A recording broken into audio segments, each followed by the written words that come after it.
as we get everyone settled, and before we officially start, I want to thank the residents of the town of Halifax for their active participation in their local government. I also ran across this poem, and I'm not much for poetry, to be honest with you, but it was one of those things where it showed up on a site that I'm a member of, and it's titled, I Worried, and it goes like this. I worried a lot. Will the garden grow? Will the rivers flow in the right direction? Will the earth turn as it was taught? And if not, how shall I correct it? Was I right? Was I wrong? Will I be forgiven? Can I do better? Will I ever be able to sing even the sparrows can do it, and I am, well, hopeless? Is my eyesight fading, or am I just imagining it? Am I going to get rheumatism, lockjaw, dementia? Finally, I saw that worrying had come to nothing, and I gave it up, and took my old body and went out into the morning and sang. Ladies and gentlemen, town meeting is about to begin. Let us go out into the evening and sing. Town meeting is now in order. Will the town clerk come forward to officially open our town meeting?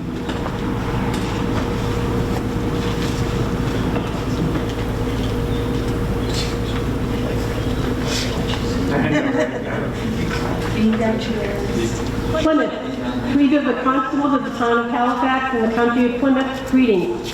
In the name of the Commonwealth of Massachusetts, you are hereby directed to notify and warn the inhabitants of said town, qualified to vote in elections and in town affairs, to meet at the Halifax Elementary School in said Halifax on Monday, the 10th day of May next, at 7:30 o'clock in the afternoon, then and therefore to act on the following articles. And you are directed to serve this warrant by posting up attested copies thereof at Town Hall, Halifax Post Office, and 3 other public places in said town, 7 days at least before the time of holding said meeting. Hereof fail not, and make due return of this warrant with your doings thereon to the town clerk at the time of place and meeting aforesaid. Given under our hand, the 12th day of April in the year of our Lord 2021, Thomas Millius, Gordon C. Andrews, Troy Garin, Constable Thomas Hammond. Thank you, Ms. Gaynor. A couple things. Again, welcome everyone. Appreciate your involvement and investment in the town. We thank all of the folks that had to prepare the materials so that our town meeting can be run efficiently and effectively. If you would all please rise and join me in the Pledge of Allegiance. I pledge of allegiance to the United States of America and to the republic for which it stands, one nation, under God, indivisible, with liberty and justice for all. Some basic procedures. As you know, we are still practicing safety protocols due to the pandemic.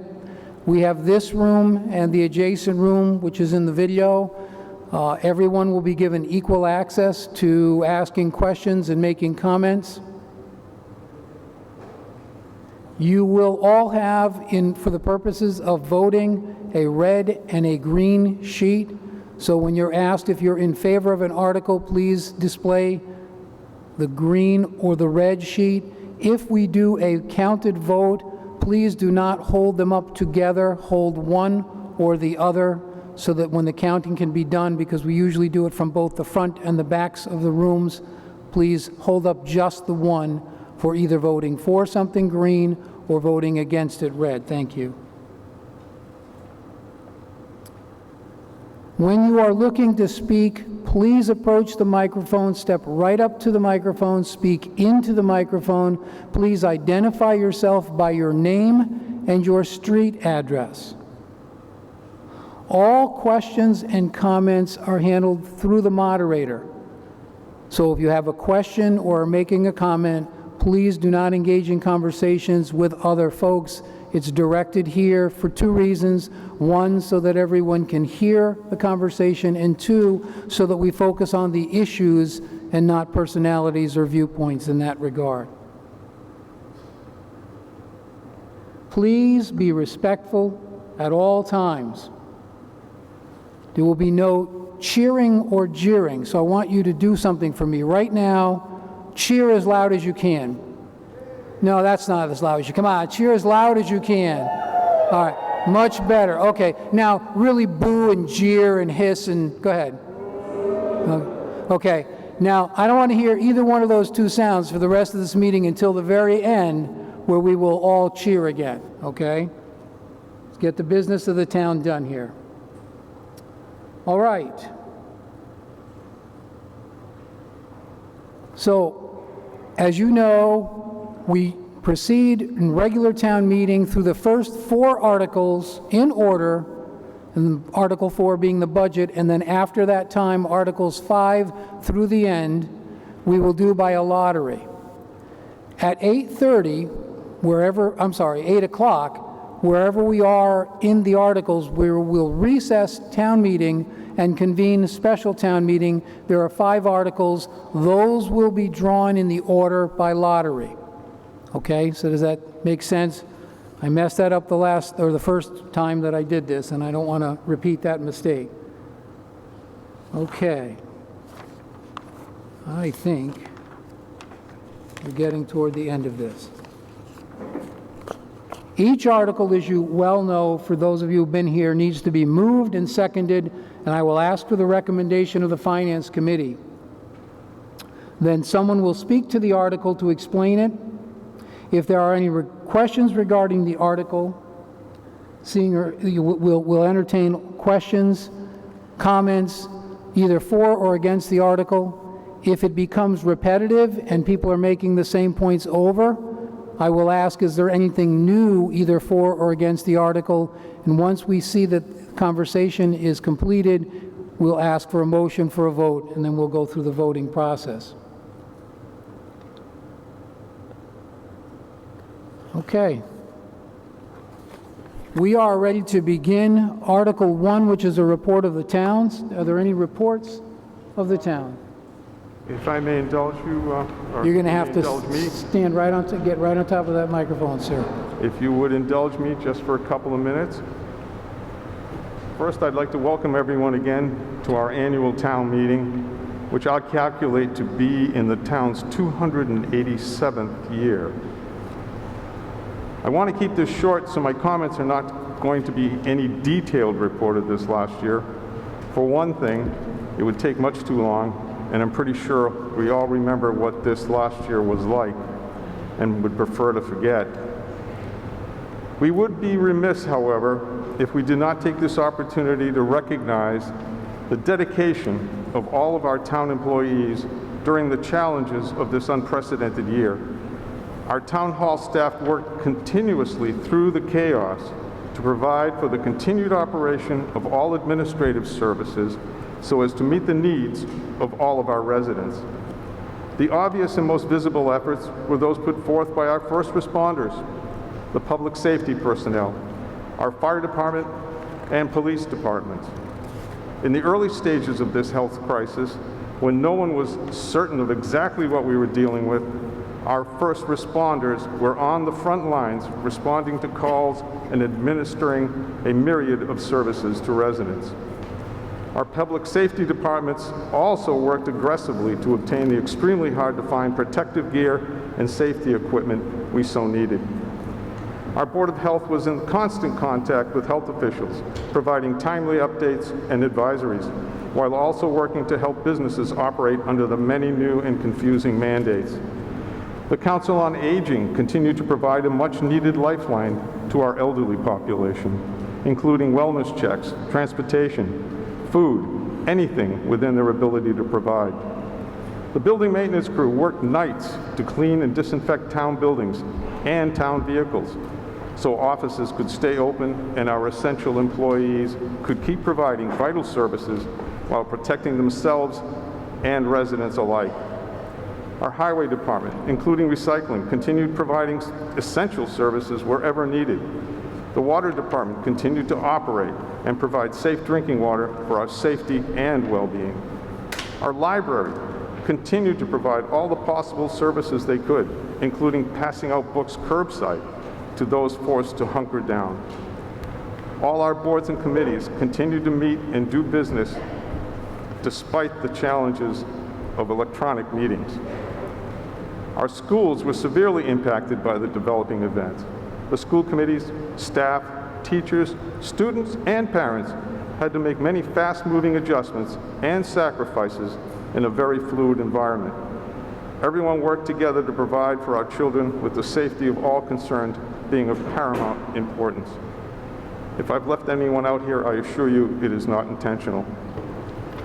Together with the outstanding efforts of our town administrator to keep up with the ever-evolving changes and endless additional meetings, your Board of Selectmen did its utmost to work for the best interests of the town of Halifax, and we assure you that we pursued and secured our share of all available financial aid, and we continue to pursue every opportunity made available for additional amounts of money and help from any source. That's it. Thank you all for being here and participating in our very special democracy. Thank you. Mr. Guerin or Mr. Andrews, any additional remarks you'd like to make? Sorry. Do you want to speak say into anything? No, just No? It's all set? We're good. Finance Committee, any report of the Finance Committee? Opening remarks? We don't have anything to add. I'm sorry. The Finance Committee recommendation is in the warrant, the report of the Finance Committee. You can't hear. You got to get right up to the Just say mic. the report of the Finance Committee can be found in the warrants. Okay. And any other boards or committees that need to make a report under Article 1?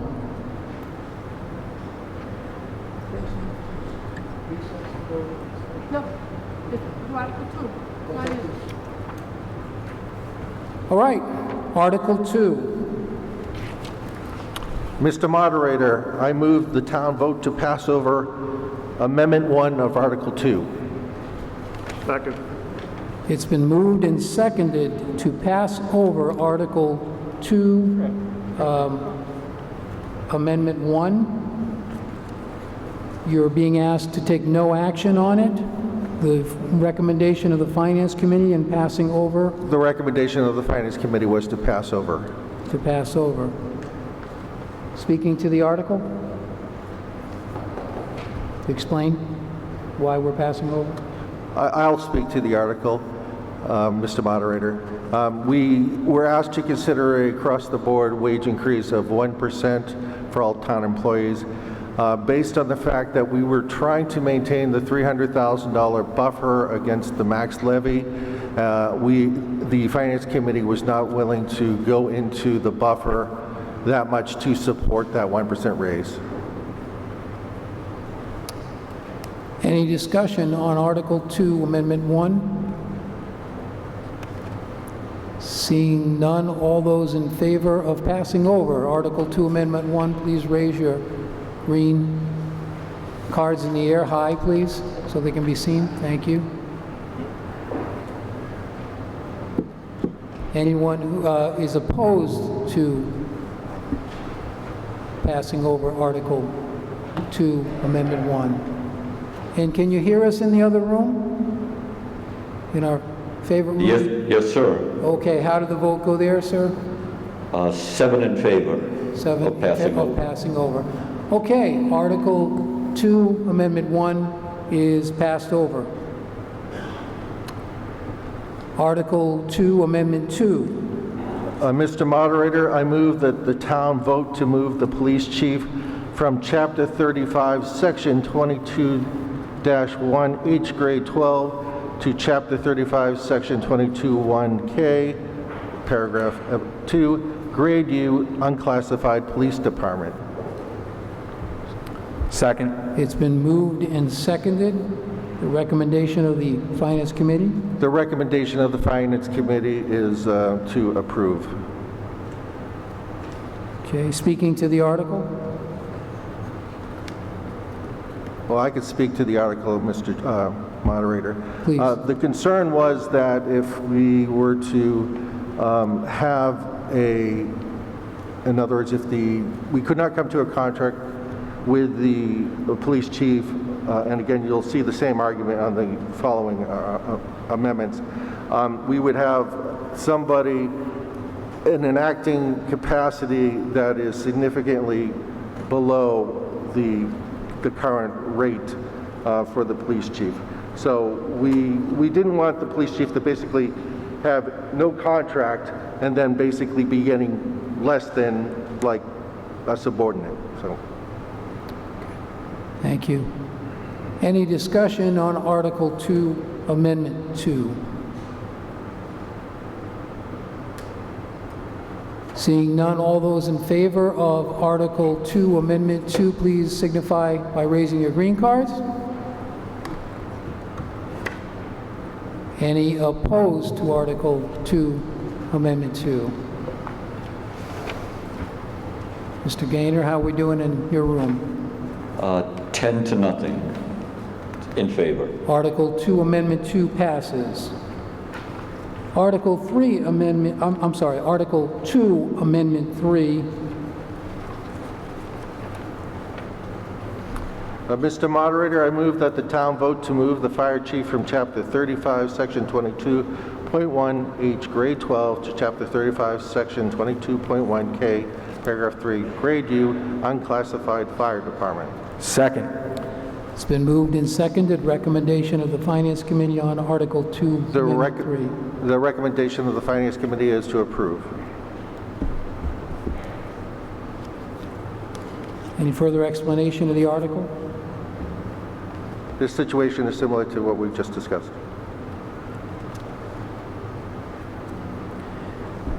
Any discussion on Article 2, Amendment 3?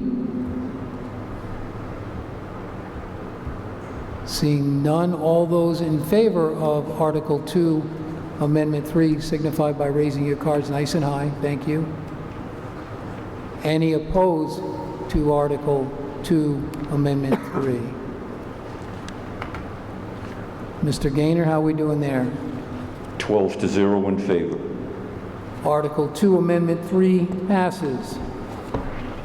Article 2, Amendment 4. Mr. Moderator, I move that the town vote to move the town administrator from Chapter 35, Section 22.1J, Grade 14, to Chapter 35, Section 22.1K, Paragraph 1, Grade U, Unclassified, Administrative, and Clerical. Been moved. Get a second? Second. Second. Moved and seconded. Recommendation of the Finance Committee. The recommendation of the Finance Committee was to approve. Any further explanation of the article? Again, we were just trying to be consistent on the positions that are on a contract basis. Any further discussion on Article 2, Amendment 4? Seeing none, all those in favor of Article 2, Amendment 4, please signify by raising your green cards nice and high. Any opposed, please raise the red cards. Mr. Gaynor, how'd we do? 8 in favor, 2 opposed. 2 opposed. Article 2, Amendment 4 passes. Article 2, Amendment 5.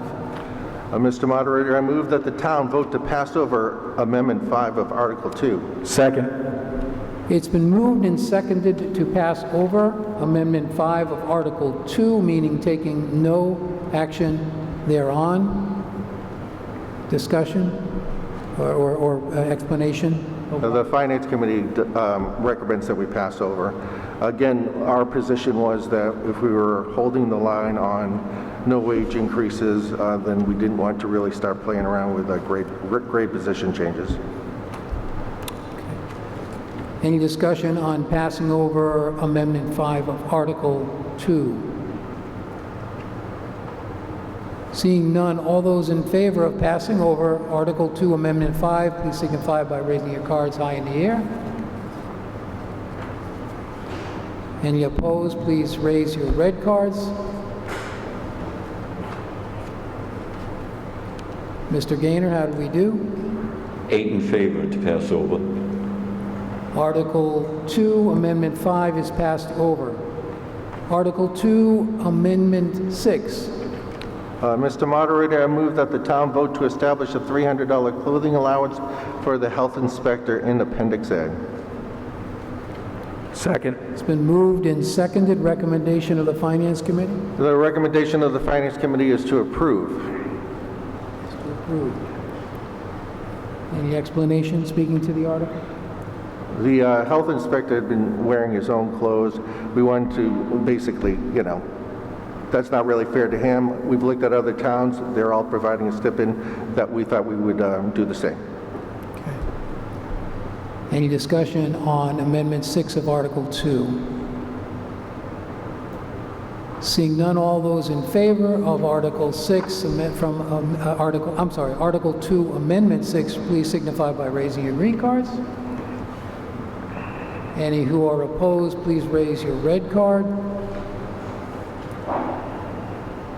Mr. Gaynor? 11 in favor, 1 opposed. Amendment 6 of Article 2 passes. Amendment 7 of Article 2. Mr. Moderator, I move that the town vote to delete the sections of the bylaw as presented in Amendment 7 of Article 2. Second. It's been moved and seconded. Recommendation of the Finance Committee The recommendation of the Finance Committee was to approve. is to approve. Any discussion on Amendment 7? All right, all those in favor of Article 2, Amendment 7, please signify by raising your green cards.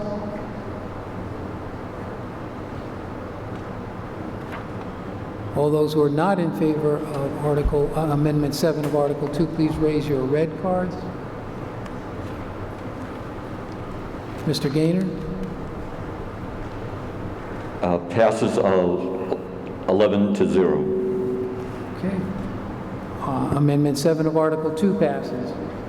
Amendment 8 of Article 2. Mr. Moderator, I move that the town vote to approve the following annual salaries for the following positions, Appendix A, grades and steps. Under Administrative and Clerical, Town Administrator, $110,000. Under Police Department, Police Chief, $115,000. Under Fire Department, Fire Chief, $115,000. It's been moved. Need a second? Moved and seconded. Recommendation of the Finance Committee? The recommendation of the Finance Committee is to approve.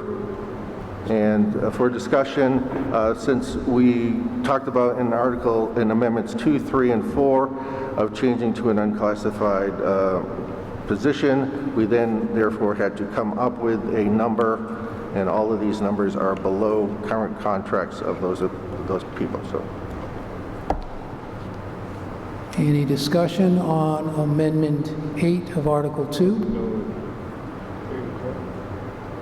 Seeing none, all those in favor of Amendment 8 on Article 2, please raise your green card signifying you approve.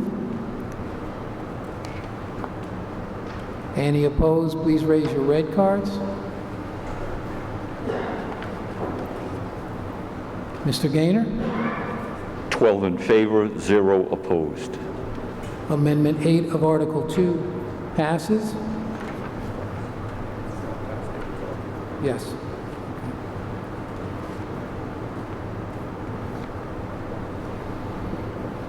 Yes, I'm going to go one more. We were a few minutes past our hour, but let's move on to Amendment 9 of Article 2.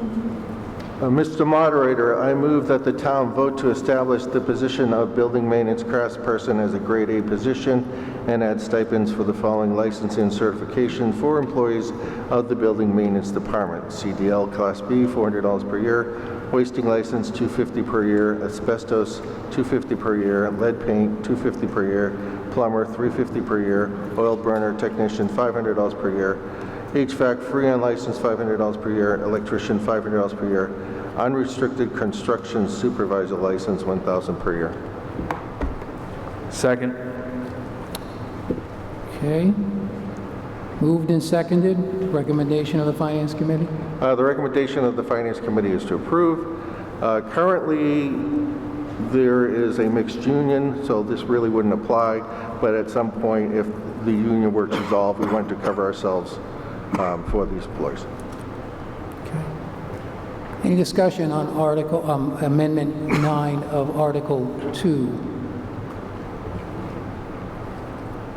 Seeing none, all those in favor of Amendment 9, Article 2, please signify by raising your green cards. Thank you. Any opposed, please raise your red cards. Mr. Gaynor? 11 in favor, 0 opposed. Amendment 9, Article 2 passes. We are a few minutes past 8 o'clock, so we will recess annual town meeting and convene our special town meeting. And those will be done in the order of a lottery. Mrs. Gaynor?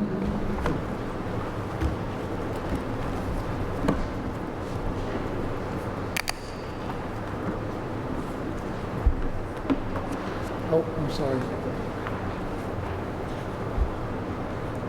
Plymouth, to either the constables of the town of Halifax and the county of Plymouth, greeting. In the name of the Commonwealth of Massachusetts, you are hereby directed to notify and warn the inhabitants of said town qualified to vote in elections and in town affairs to meet at the Halifax Elementary School in said Halifax on Monday, the 10th day of May next, at 8 o'clock in the afternoon. Then and there to act on the following articles. And you are directed to serve this warrant by posting up attested copies thereof at the Town Hall, Halifax Post Office, and 3 other public places in said town, 14 days at least before the time of the said meeting. Hereof fail not and make the decision to return of this warrant with your doings thereon to the town clerk at a time and date, place meeting. Given under our hands, the 12th day of April, in the year of our Lord, 2021, Thomas Millius, Gordon C. Andrews, Troy Garin, Constable Thomas Hammond.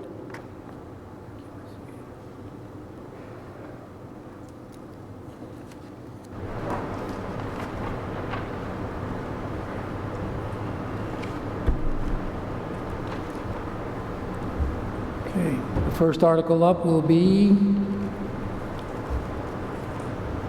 Article 1. Article 1.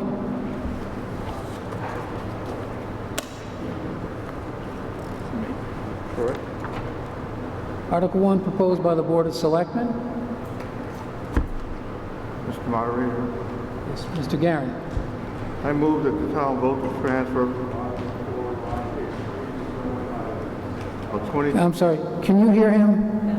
No, you're going to really have to get on top of that microphone, sir. I move the town vote to transfer from Article 4, line 83, snow and ice of the 2020 annual town meeting a sum of $5,575 to fund the provision of the collective bargaining agreement for fiscal year 2021 between Mass Cops Local 459 Sergeant in the town of Halifax. Second. It's been moved and seconded. Recommendation of the Finance Committee. Mr. Moderator, the recommendation of the Finance Committee is to approve. Finance Committee recommends. Speaking to the article, explaining. We've negotiated with the sergeant and finally came to an agreement, a tentative agreement, contract for next year, and I think with the sum that we're looking for is a minute.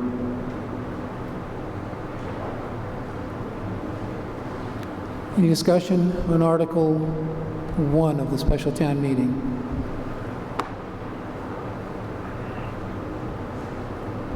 Seeing none, all those in favor of Article 1, please signify by raising your green cards once again. Thank you. Any opposed to Article 1? Mr. Gaynor? 11 in favor, 0 opposed. Article 1 passes. Next article? Article 2. Article 2. Proposed by the Board of Selectmen. I move to pass over Article 2. Second. It's been moved and seconded that we pass over, taking no action on Article 2. Recommendation of the Finance Committee to passing over Article 2. Sorry, Joe, I just jumped on this. The Finance Committee recommends passover. Finance Committee recommends. Speaking to the article? But we haven't come to an agreement with, at this point in time. Any discussion on Article 2? All those in favor of passing over Article 2, please signify by raising your green cards again. Thank you. Any opposed, please raise your red cards. Thank you. Mr. Gaynor? Favor, 0 opposed. Article 2 is passed over. Article 4. Article 4. Board of Selectmen. Mr. Moderator, I move to pass over Article 4. Second. It's been moved and seconded that we pass over Article 4. Recommendation of the Finance Committee to passing over Article 4. That means taking no action thereon. Yes, Mr. Moderator, the recommendation of the Finance Committee is to pass over. Is to pass over. Any discussion about Article 4? Seeing none, all those in favor of passing over Article 4, please signify by raising your green cards. Thank you. Any opposed, please raise your red cards. Mr. Gaynor? 11 in favor, 0 opposed. Article 4 is passed over. Next article. Article 5. Article 5.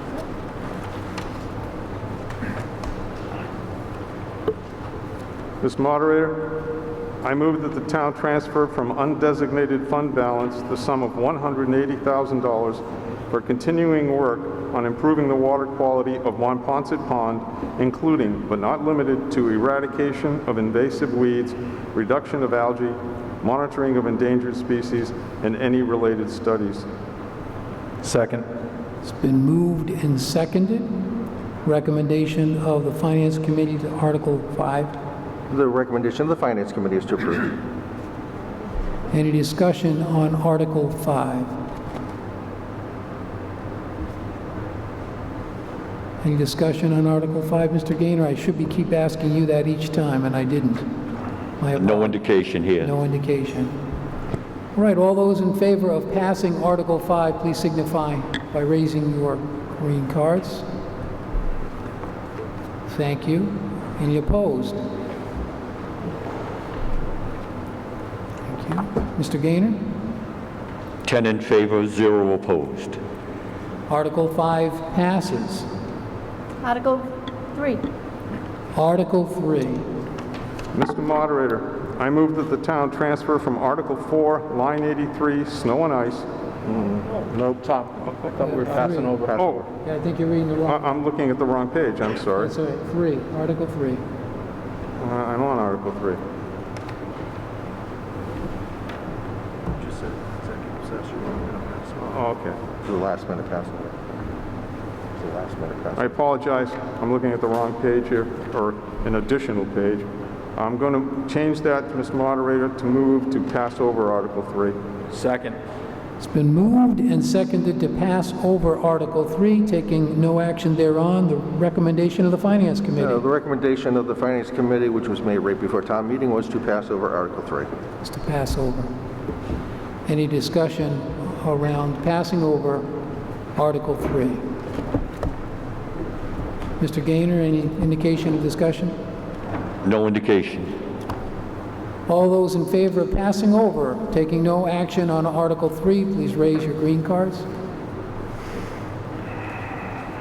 Thank you. Any who's opposed, please raise your red cards. Mr. Gaynor? 11 in favor, 0 opposed. Article 3 is passed over. Correct, that's the end? That's the end. Special town meeting, and do you have to come up and close it, or do I can I just recess and reconvene? Adjourn special. Yeah, just dissolve the meeting, the special. Okay. We are dissolved the special town meeting. Thank you very much, and we will resume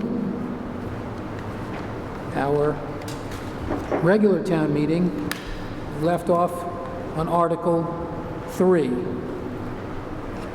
Mr. Moderator, I move that the town vote to set the salaries of several elected town officers July 1st, 2021 to June 30th, 2022 as printed in the warrant. Okay, it's been moved. Do we get a second on Article 3? Second. Been moved and seconded, and the recommendation of the Finance Committee proposing it is. The recommendation of the Finance Committee was to approve because the salaries did not change from last year. Okay. No change in salaries from last year. Any discussion? Seeing none, any indication of discussion, Mr. Gaynor? Negative. All those in favor of passing Article 3, please signify by raising your green cards in the air. Any opposed, please raise your red cards in the air. Mr. Gaynor? 14 in favor, none opposed. Article 3 passes. We now move into the budget article, and has been our custom in town meeting is to go through each main department, asking and reading through and seeing if there are any questions. Then someone can ask for a hold, and we will circle back. We'll vote the ones that were not held, and then we will circle back for the discussion purposes and voting of those that are held. So we begin with general government. Okay. Moderator salary, 200. My wife wanted a couple extra zeros after that, but I don't think we're going to get that. All right. Selectman salary, 4,500. Town administrator salary, 121,250. Hold. Selectman clerical, 85,437. Selectman expense, I'm sorry, I read that wrong. Selectman expense, 3,925. Law account, 124,500, a hold. Town hall electricity, 15,000. Town meeting warrants, 6,600. Audit, 31,500. FinCom clerical, 4,830. FinCom expense, 359. Accountant salary, 80,078. Accountant clerical, 44,642. Accountant expense, 1,625. Data processing, 135,705. I'm sorry, did I hear hold? Thank you. Nice and loud, folks. My hearing is my second sense that's going.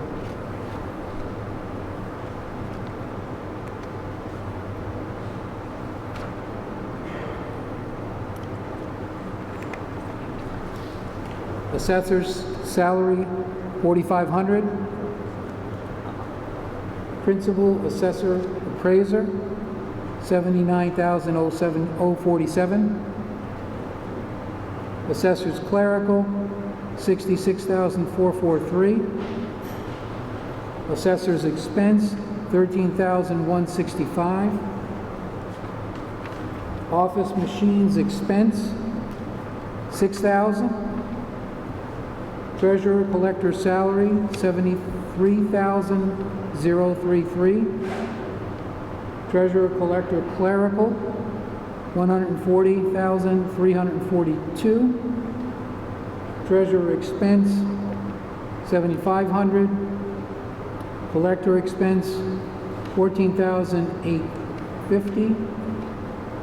Treasurer, Banking and Payroll Expense, $7,900. Tax Title Treasurer, $5,000.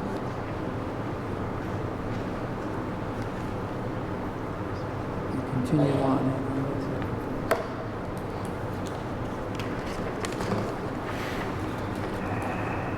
Continuing in item 27, Town Clerk Salary, Hold. 57,062, hold.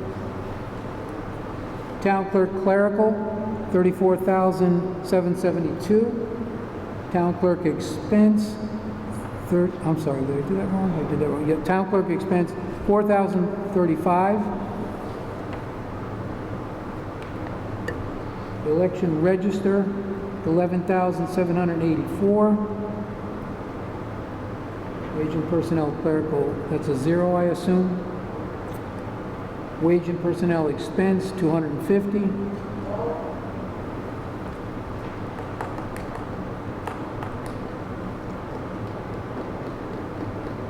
Recruitment and Employment Costs, 7,500.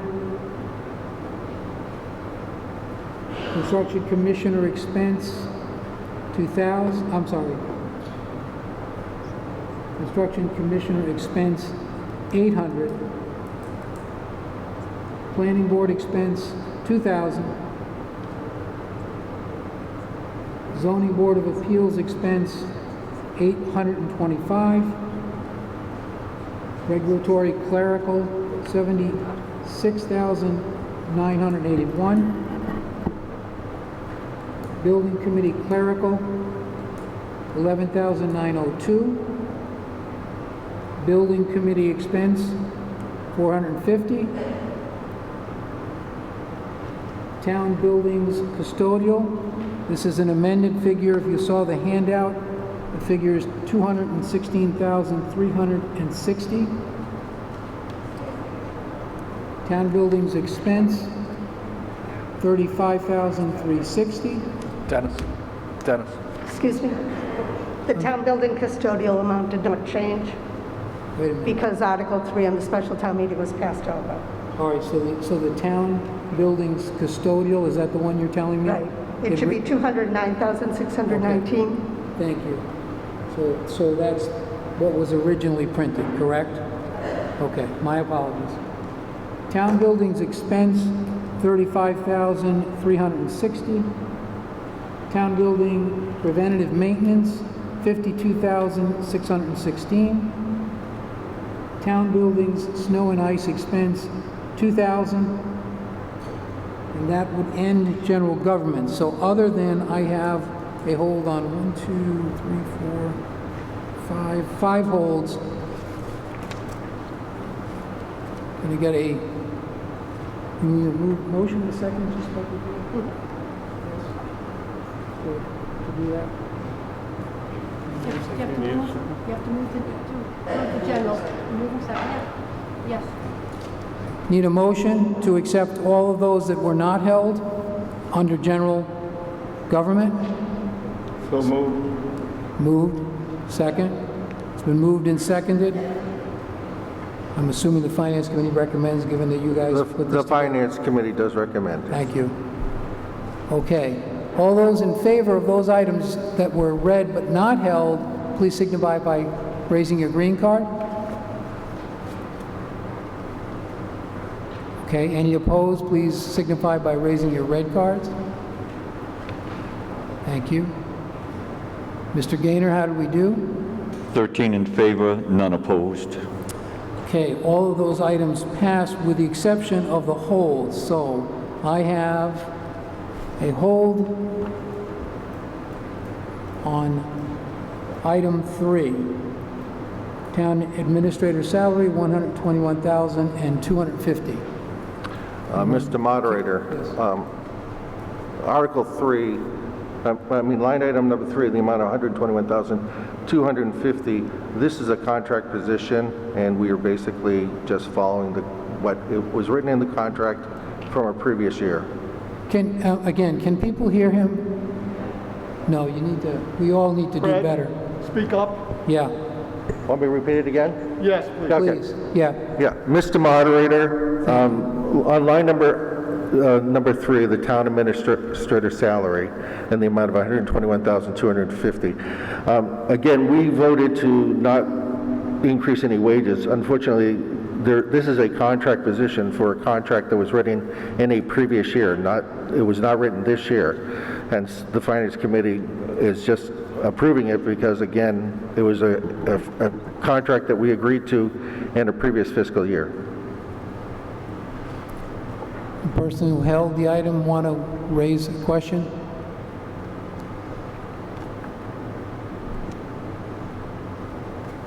No?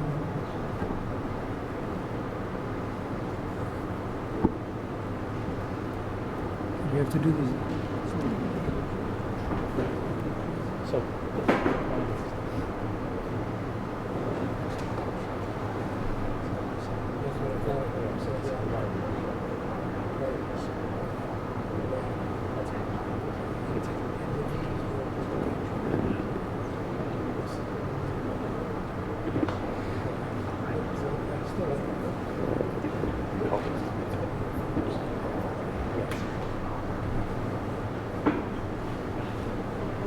All right, folks.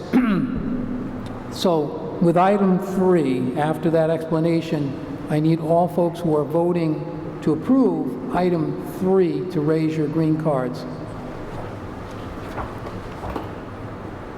Any opposed, please raise your red cards. Thank you. Mr. Gaynor? 9 in favor, 0 opposed. Item 3 passes. We also had a hold on, I'm doing this right, bear with me, 15 data processing. The 6 first. Oh, I'm sorry, did I miss one? I did. You're right. Yeah. Law account, I am sorry. Mr. Moderator, Gordon C. Andrews, 244 Elm Street. I'd like to make a motion to amend the law line to $74,500. Mr. Moderator, if you mind if I speak? I'm sorry. I just wanted to speak to the full amount. You need to speak loud. yeah. I'm having trouble. Oh, sorry, Mr. Moderator. I'd like to speak to the amount in question, $124,000 for the law item. As you'll notice, sorry. Yeah, thank you. Yeah. So the amount to approve has been moved, or is we're talking about the amendment? Because you got to get lost here in a second. Because at the moment we're talking about it, it's been proposed to be amended. And if I'm not mistaken, I think I have to act on that. Okay, Mr. Moderator. So if you notice on the budget for fiscal year 21 and fiscal year 22, the Finance Committee basically had the position of we were level funding everything. So if you look at a lot of the lines, they're exactly the same as they were last year, unless it was something that we needed to do due to step changes in like a wages information. So the amount of $124,500 is the exact same amount of last year. At the end of the day, whether or not the Finance Committee agrees or disagrees with the current litigation that's going on in the town has a responsibility to pay its legal fees, or else it will face legal repercussions from our attorneys, who will then turn around and sue us for non-payment. Thank you. Mr. Andrews? May I speak to the amendment? Sir? So the reason why I'm asking to do this is because I think everybody knows that I'm involved in litigation. I think everyone's seen what's been going on, reading the minutes, seeing the responses. And I don't think the town should be spending this amount of money every year defending a developer's profits. We're doing this to defend a developer's profits. If you look at the return on the investment, It makes absolutely no sense. You're not going to recover this money in the taxes from that project. It makes absolutely no sense for the town to be defending this. And this doesn't stop the town from defending it. It just limits the amount to spend to $74,500 for the line and tell the selectmen that they have to spend within that line. You could then use this money to fund a raise for the employees. Thank you. Mr. Moderator, may I rebut? Dennis, Finance Committee. Oh, I'm sorry. Mr. Moderator, our concern is in limiting the law item to a certain amount. Again, we still have to pay our lawyers. So if we get to the point where we're all out of cash, then we're going to have problems with like the ZBA and the planning board who are looking to seek counsel from like land use council, and we won't be able to retain them because we, again, won't have anything in the budget. Understood. I respect the Finance Committee's view on this, Mr. Moderator, but the matter is the zoning board doesn't listen to the interpretations that we've been receiving. And that's why we have litigation, because they didn't listen. Thank you. Mr. Moderator, the previous speaker is, as stated, suing the town on a number of cases, both for zoning and for civil damages. In the zoning cases, Hold on. One speaker at a time at the moment. in the zoning cases, the plaintiff is asking for court costs, including lawyer fees, in the hundreds of thousands of dollars, which the town could very well be liable for paying if the judge in these cases decides in the plaintiff's favor. So there's a financial reason for the town, in fact, to actively defend itself in these cases, not just in terms of zoning. In addition, we have a civil damages case. Are these facts? Wait, whoa. Please, one speaker at a time. In addition, in the civil damages case, the town may be liable for considerably more money than just simply lawyer fees, as for what other reason would the plaintiff sue the town for civil damages? Thank you, Mr. Seeley. Yes. So I'm not concluding here. Charlie. Wait, no, we're not going to do this, all right? I think gavel. Yeah, thank you. We need to have a certain level of order here, and while an explanation is given, we need to be respectful of that. And all comments, as I mentioned earlier, come to the moderator. We're not addressing people directly. Thank you. Mr. Seeley? Therefore, the plaintiff may be seeking financial gain in terms of lowering the town's defenses, lowering the walls of the town actively being able to defend itself in these zoning cases and in the civil damages case. In addition, the previous speaker has not mentioned the fact that the town is currently in negotiations on a number of union contracts, with at least one that will be going to the Joint Labor Management Commission later this year. That's expensive. In addition, we're starting to begin our negotiations on the cable contract with Comcast. All of these are going to cost the town money, but it always costs more money if you don't, in fact, do and go to your attorneys and ask for counsel. I understand that there are a number of disagreements as to which boards and commissions, which town officials have followed or not followed town council's advice. We've had different town councils, different advice, but nevertheless, the cases move forward. I don't certainly recommend that the town lower its defenses at this time in this particular matter for this particular plaintiff. Thank you. Additional comments? Yes. This is Amy Troop, 10 Hillside Ave. I'm on the planning board, and I can tell you that last year, 2 decisions were ripped away by the selectmen and went back to court because of those decisions. There has been lots of things going on behind the scenes that I'm shocked about. And there are there are more lawsuits up and coming and pending from different things that are going on in this town. And I also would like to remind everybody in the town hall, this town meeting, that people who speak, their opinions need to be from the town of Halifax. Otherwise, they should be speaking directly off a written script, moving an article. That's not okay to spin it like that. And I would say that we are spending way too much on law, and we need to start following the bylaws. Thank you. Mr. Moderator? Sorry. If we are in fact facing additional lawsuits, it's not the time, therefore, to lower the legal budget, because we'll be having to defend those lawsuits. Thank you. Yes. Karen Favor, 66 Clyde Bosworth. I just, Mr.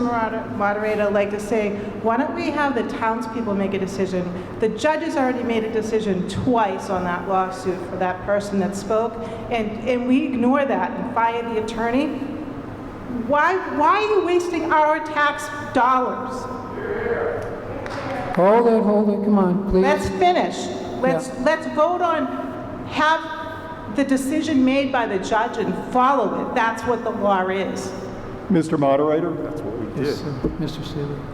As the previous speaker mentioned, the first case that the plaintiff filed against the town, he won. He won on the zoning issue, and he in fact received damages of a few $100s. However, he was not satisfied with that. It was his decision to go to the appeals court and ask for greater relief, both on zoning and on the finances that he might receive.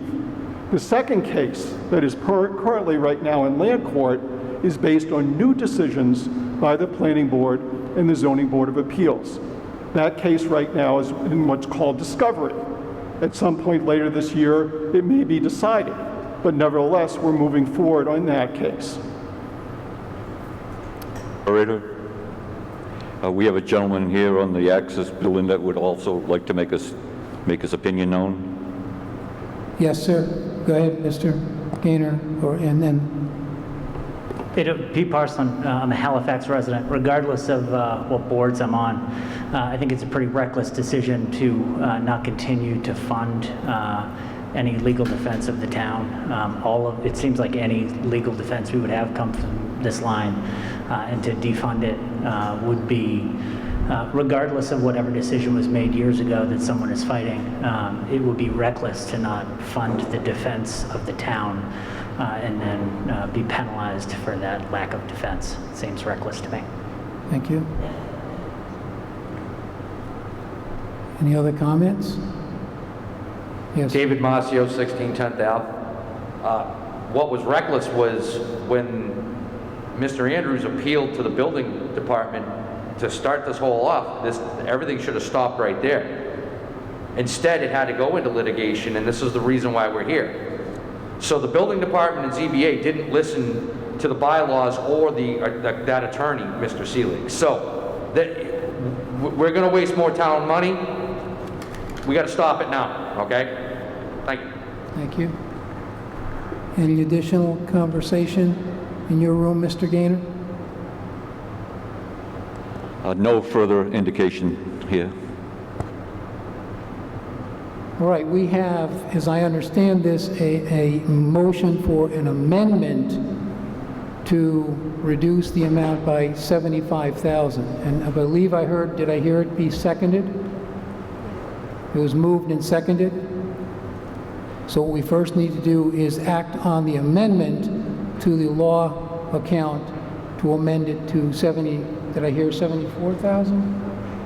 Correct? I'm just looking for What number? 74,500. 74,500. So what you're being asked at this point is to vote on whether you are in favor of amending the amount to 74,500. So I need people to raise your green cards if you are in favor of the amendment. If you are opposed to the amendment, raise your red cards. Mr. Gaynor? 9 opposed and 3 in favor. The amendment fails. And now we are looking at the vote for the line item as it exists and is written. So So all of those who are in favor of retaining or approving the line item at $124,500, please signify by raising your green cards. All of those who are opposed, please raise your red cards. Mr. Gaynor? 10 in favor and 3 opposed. Line item passes. Next hold is line item 15 for data processing, 135,705. We have a speaker about that hold, the person who was holding that amount. I should explain, if you ask for a hold, the expectation is you're going to speak to that. Yes. Hi, this is Amy Troop, 10 Hillside Ave. I was curious about the large jump of nearly $30,000. Okay, try to find an answer for you.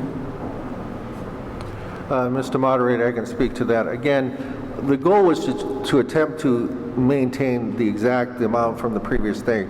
Unfortunately, we have very little control over whether or not a vendor wants to increase the cost of a software license. Additionally, with the the cybersecurity that's going on in today's world, we have to make sure that we have a disaster recovery system that is top-notch so that we're not dealing with fallout from that. I expect that the issue might be one particular piece of software license renewal that is causing the issue, so if they want to talk about that, I'd be happy to. Thank you. Other questions? Follow-up? Just which software was that? The large. Again, I don't have the exact numbers in front of me. The one that you're concerned about, Amy, is not the large chunk of this. It's a very small number of that increase. But again, I don't have the exact numbers in front of me. No, I just meant which one was the one with the large cost. Mr. Moderator? Yes. Yeah. The two significant increases beyond the general increases in the software costs for the programs that we already have are in two places. One is that we, as a best practice, now have email addresses for all town employees, including all members of boards and commissions. That's simply a best practice to maintain security, but also in terms of archiving all the emails and everything else. Unfortunately, the cost of each email address has gone up, and obviously we have multiplied by a couple-fold the number of email addresses we now have. It used to be just full-time employees, maybe a few part-time employees. Now it's everybody who's on a board or commission. The second is, and there's been plenty of discussion about this, is $7,000 for pictures from planes that are then sent to the Board of Assessors for use for assessment, and that's for $7,000. Mr. Seeley. Other questions? Any indication of further need for discussion, Mr. Gaynor? No, thank you. Okay. All right, all those in favor of the amount of $135,705 in data processing, please signify by raising your green cards. Okay, any who are opposed? Thank you. Mr. Gaynor? In favor, none opposed. Item 15, line item 15, data processing passes. The next hold I have is line item 27, town clerk salary. Mr. Moderator, in Article 3, it was the town clerk's salary was voted $56,072, and that it should be here the same. This line item includes a stipend that I was receiving because I'm a certified clerk. There's a new town clerk coming in, and she won't yet be certified. So it should be voted, written the same as voted on Article 3. Thank you, Mrs. Gaynor. So you make the motion. That's my motion. My motion to amend it to $56,052. 62 or 52? I don't, is it 52 or 62? $56,062, 62. Okay. We're being asked to consider an amendment to reduce the amount to $56,062. We need a second on that. You okay? It's been moved and seconded to amend this amount to $56,062. All those in favor signify by raising your green card to amend. If you want to talk to them about not reading every number, this is the time to read a new section. Before it gets to a new All those who are opposed, please signify by raising your red cards. section, you might want to talk to them about not reading every number. Mr. Gaynor? And in favor, 0 opposed. So the amendment passes, and now we need to Mr. vote. Moderator, What? I believe the clerk would like to have an aside with you for a minute. We have one more vote. We have one more. 132. Oh, 250, right. After the next one. So this is okay? Yes. Vote on this one. Because we need, I know this is complicated, but unless I'm mistaken, we need to then, we amended it, and now we have to pass the amended amount, if I'm understanding. Mr. Moderator, I think the mention was that the 250, you passed the amended amount already. So the next hold is the 250 for wage and Oh, I see what personnel. you're saying, okay. Which I believe somebody probably is asking, since we don't have a wage and personnel board, why do we have even 250?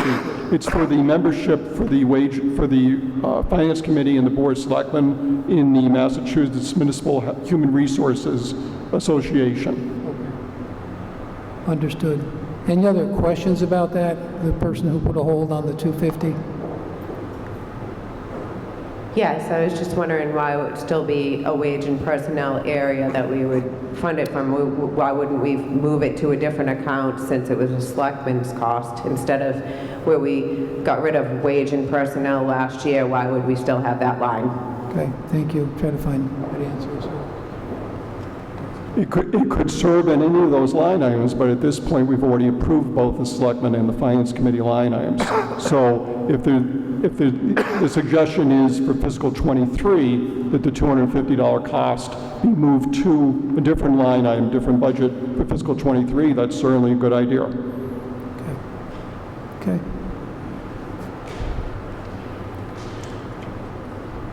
Oh. Okay, any other, seeing no other indication of discussion, Mr. Gaynor? Case for discussion here. All those who are in favor of item 32 at $250, please raise your green cards.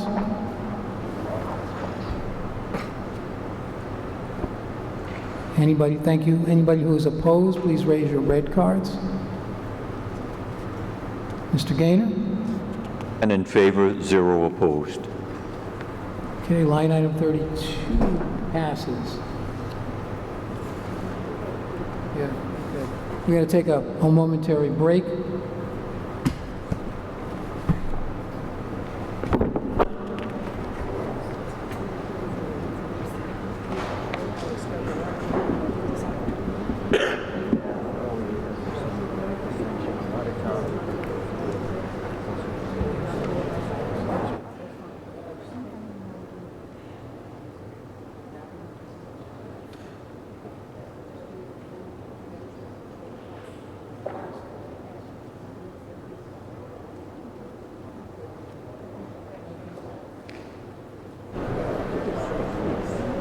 Sorry for that, folks. That's the biggest section, so. We're going to try to expedite things, but not change any of your abilities in order to discuss items that you have. But my process of reading line by line would have us here all night. So what we're going to do is ask under each section for a vote, but ask for your holds, as we had been doing, and going back to any of them that we might need to go to. So, Mr. Moderator, I just want to point out, because Article 4 of the annual town, we have to modify line 45, police wages, because Article 1 of the special town meeting passed. So the number that's recommended in the warrant needs to increase to $1,215,013. So there is Okay. a correction due to the fact that So we need to go back article and in vote special that town. amount as a changed amount, you're saying? Correct. Yes, Okay. sir. I would happily do that to make sure we're doing this correctly. So you understand that in a handout, there was an amended figure that when we voted it as was, with no hold on that one, I neglected to vote the correct amount, or at least bring it to account. So item 45, police wages, should read, or should have been reading, $1,215,013. Am I reading that correctly? That is correct, moderator. $13. So what I would ask is if we could vote that line item just to make sure we're doing it correctly. So you're being asked to amend that figure slightly. Did you want to explain the change? Well, again, it was because Article 1 of the special town meeting passed, we then had to go back and take into account the 2001 portion of the money that we actually have to... This takes into account the negotiations? Correct, yes. Understood. Okay. Now, we also have on the pink sheet some editorial corrections. Lines 52 and 53 were changed. 50, and again, the net change between the two lines is 0. The fire chief just asked us to increase one line and decrease the other. Again, the balance difference between the numbers that you add together and those is exactly the same, but it does in fact change those line items.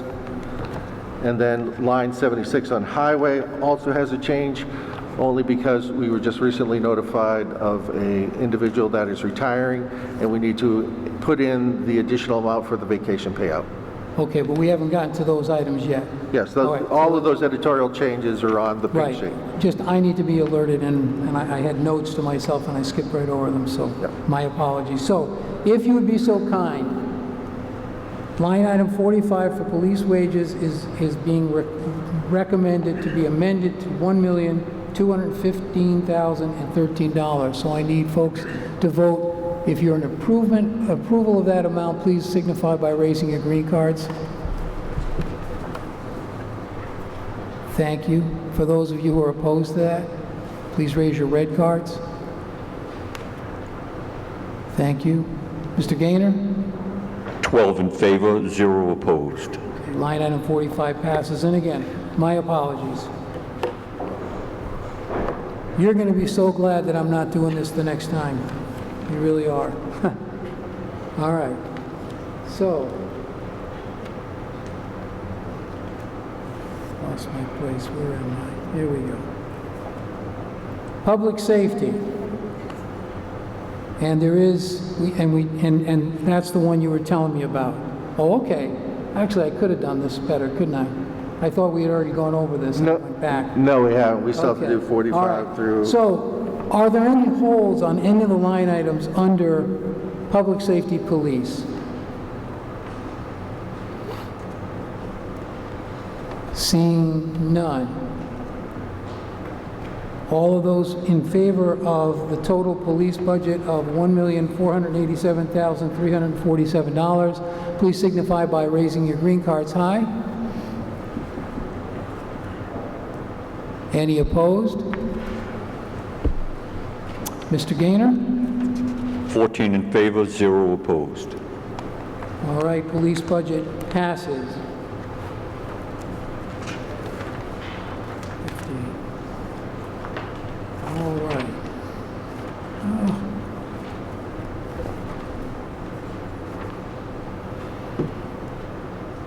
All right, under public safety, fire, we do have 2 amended amounts that should be in your book.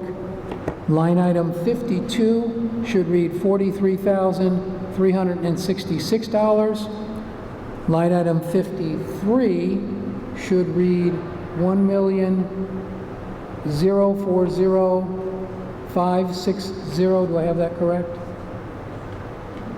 $1,040,560 for line item 53.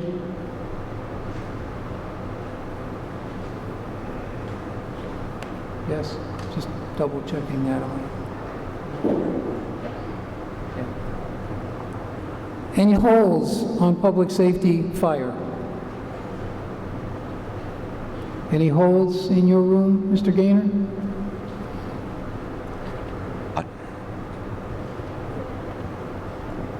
No, there are not.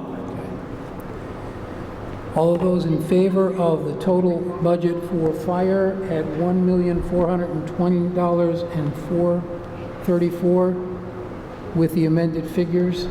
Does that mean that changes too, that bottom figure? The total fire did not change at all. That's a net change. Okay, gotcha.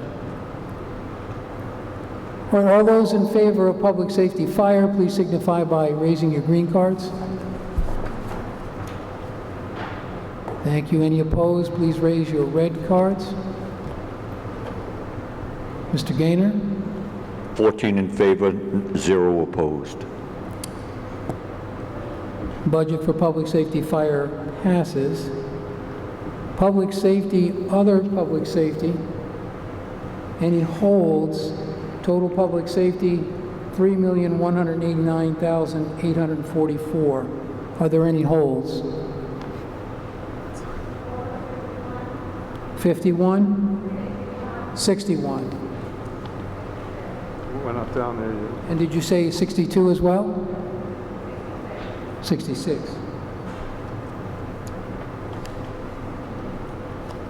Any other holds? Mr. Gaynor, any holds? None here, sir.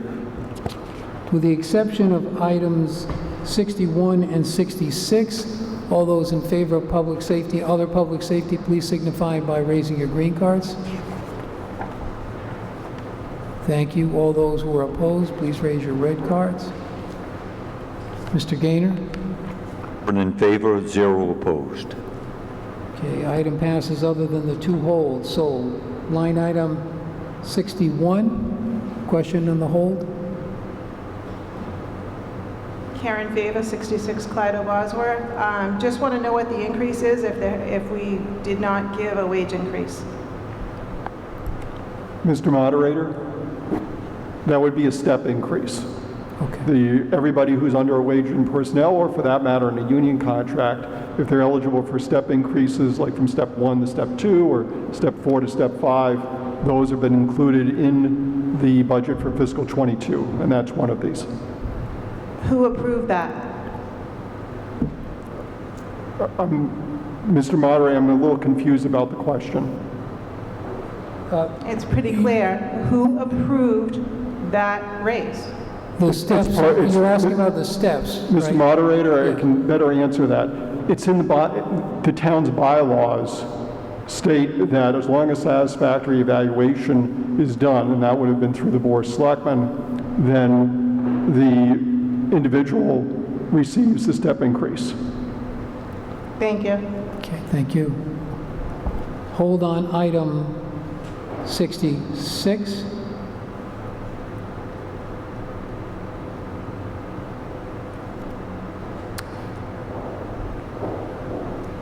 Amy Troop, 10 Hillside Ave. I had the same question while we were giving raises to some people when we said that we weren't giving any. And I would imagine the answer. Mr. Moderator, there are two, in general, whether it's a union contract. Can I request this be answered by a selectman, please? Mr. Moderator? No. Yes. No, excuse me? Could you ask your question, Ms. Troop? Please sit. Mr. Moderator, in general, wage increases are 2 different types, whether it's a union contract or a non-union wage and personnel employee.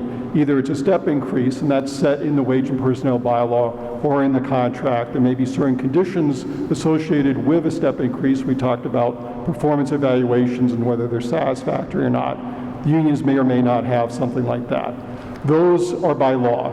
We're in fact required to follow the wage and personnel bylaw, required to follow the union contracts that are signed by the town. The other is, in fact, across-the-board wage increases. So, for instance, earlier tonight, under Article 2, the First Amendment would have been a general across-the-board wage increase for wage and personnel non-union employees. We passed over that so that for wage and personnel employees, there's no general across-the-board wage increase. On the other hand, for instance, at the special town meeting, we did approve a general wage increase For the sergeants, for the year we're in now, fiscal '21, we haven't done anything for fiscal '22 yet. So those are the two types of increases. You can't just put a freeze on contracts or the wage and personnel bylaw. If you're going to make a change like that, that step increases will not occur from year to year, then you've got to change the contract with both sides agreeing, or you've got to change the wage and personnel bylaw. Thank you. Other questions?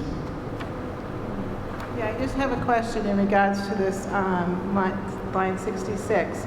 So this animal officer just, I believe, just started last year.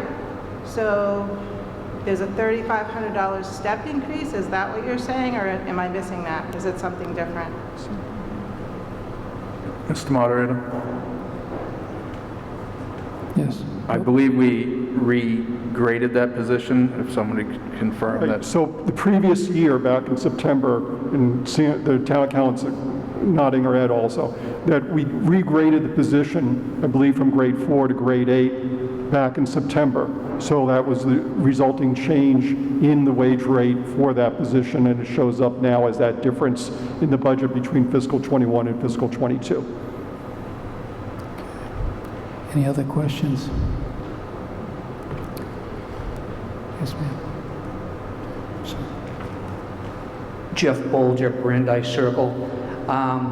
Unless I was mistaken, I thought regrading positions was always subject to a vote of the town meeting. If I understood, Mr. Moderator, the vote decided- at town meeting was in September, so there was a vote to change the grade of this position back in Right. September. So you're correct. It was voted in the last town meeting. Yep. Okay. All of those in favor of both Article 60, well, let's do them one at a time. Article 61, all those who are in favor of Article 61, please signify by raising your cards. Thank you. All those who are opposed? Mr. Gaynor? In favor, 0 opposed. Article 60, item 61 passes. And Article 66, all those who are in favor, please signify by raising your green cards if you're in favor of Article 66. Thank you. All of those who are opposed?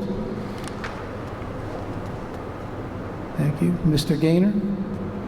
Favor, 0 opposed. Article 66 pass, item 66 passes. Okay.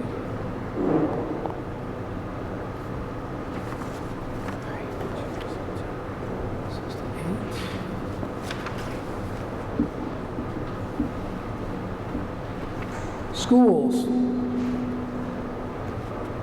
And again, there are several changes based on earlier negotiations, correct? Items 76 and 77. That's highway, Dennis. I'm sorry, did I do highway? Oh, I see. I'm sorry. You're right. Thank you. Change that's under schools, items 69 through 74. Total budget of $13,816,296. Do we have any holds? 73. Mr. Gaynor, any holds? No holds indicated here. Okay, all those in favor of the schools line items, with the exception of 73, please signify by raising your green cards. Thank you. Any opposed, please raise your red cards. Question? Yes. Did we actually vote on the public safety as a whole, or just those two amendments? We had voted first on everything, and then we went back to capture the two. I think we Yes. missed. All right, thank you. But no, thank you. Keep me honest, ma'am. Mr. Gaynor? 10 in favor and 0 opposed. All right. Item 73. Question or hold?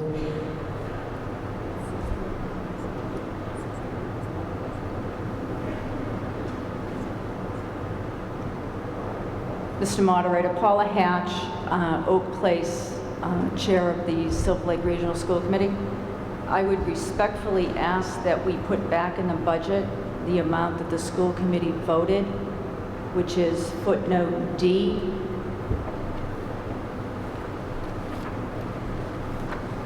You want to be a little clearer when you say put back the amount? I don't know if anybody would have that, would they?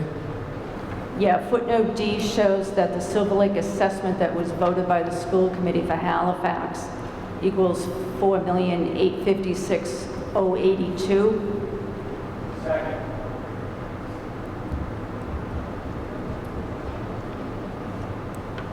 Hold one moment.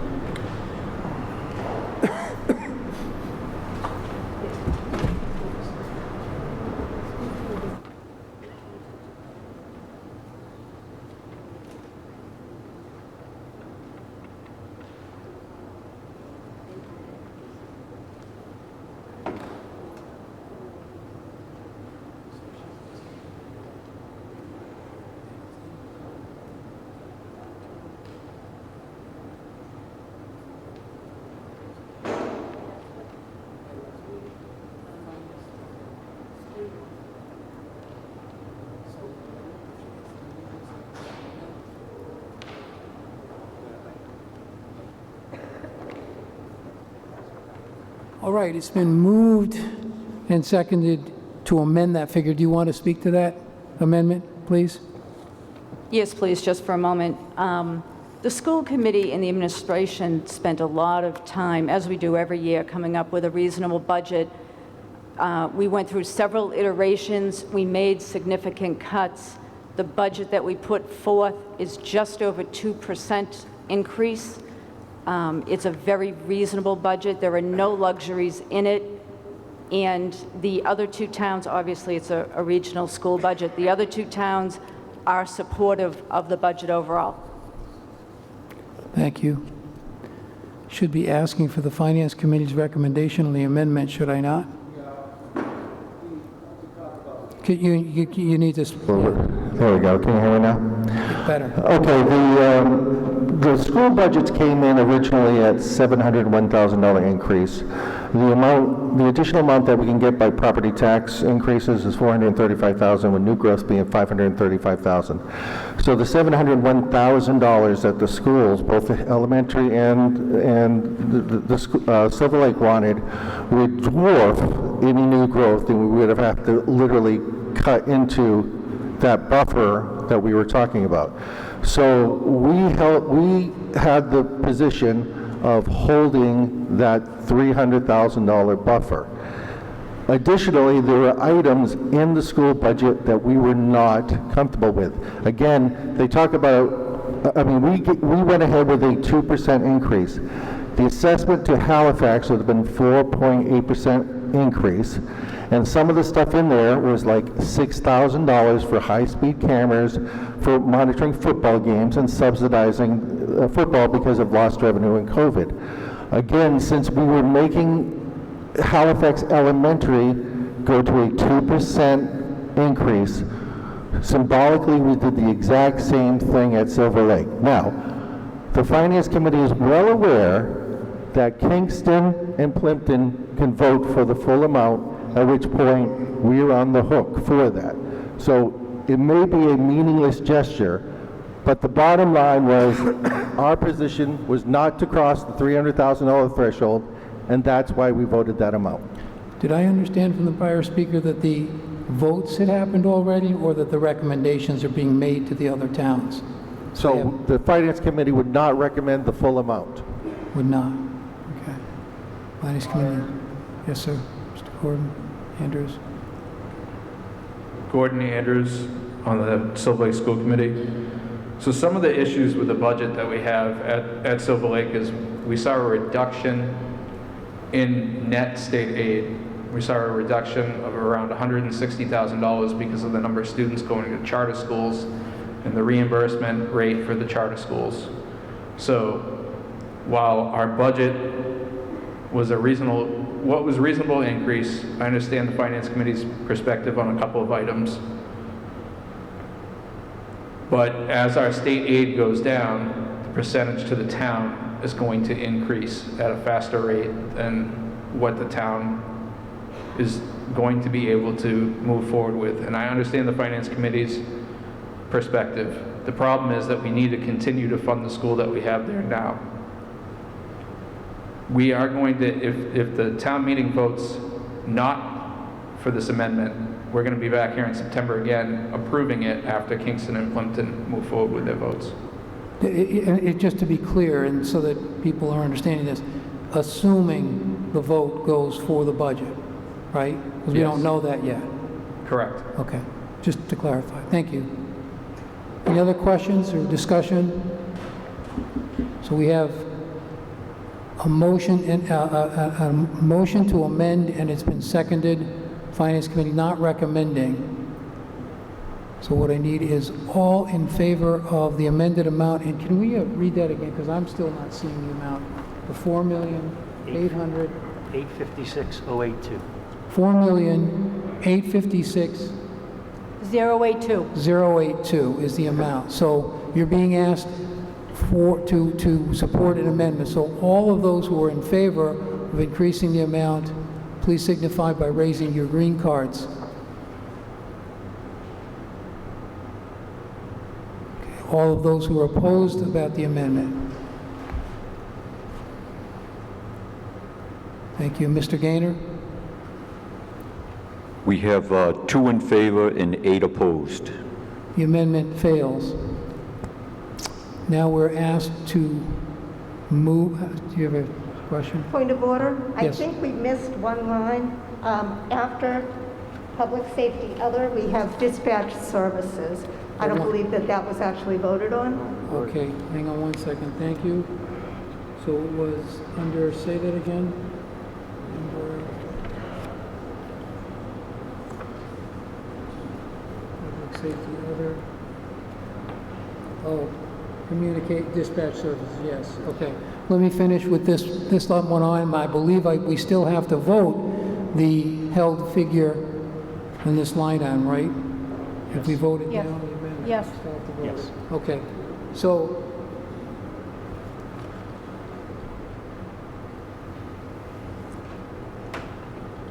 line item 73, correct? Yes. 73. Yes. So we're now asked to approve line item 73. So all of those who are in favor of line item 73 as recommended by the Finance Committee, please signify by raising your green cards. Thank you. Any who are opposed, please raise your red cards. Mr. Gaynor? 9 in favor, 1 opposed. Item 73 passes, and then we need to return to line item 68, and my apologies, dispatch services. Any discussion or questions around that line item? For a total of 163,000 for dispatch services under total communications budget. Seeing none, all those in favor of line item 68, please signify by raising your green cards. Aye, thank you. Thank you. Any opposed, please raise your red cards. Okay. Mr. Gaynor? 10 in favor, 0 opposed. Line item passes. We are now under Public Works Highway. Do we have any holds? Mr. Moderator, I'd like to point out that line 76 highway wages will increase to $328,391. That's going to increase the total highway to $940,733. Okay. Any holds on any of those items? The 2 changes that have been listed, the total is again $940,733. Seeing no holds, Mr. Gaynor, any holds? Any indication of holds? No indication of holds. All those in favor of the highway budget as written in the warrant, please signify by raising your green cards. Thank you. Any opposed, please raise your red cards. Mr. Gaynor? 12 in favor, 0 opposed. Total highway passes.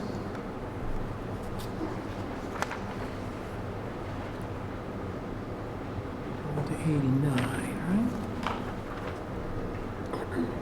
All right, Public Works Cemetery. 3 items under there. Any holds?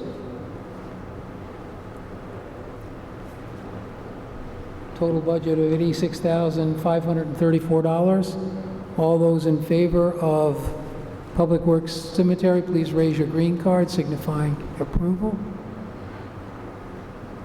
Thank you. Any opposed, please raise your red cards.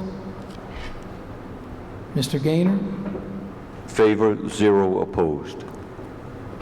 Public Works Cemetery passes. Public Works Water, and the Finance Committee is going to remind me we have a couple of changes. Do you want to outline those? Mention those? The 2 amended figures?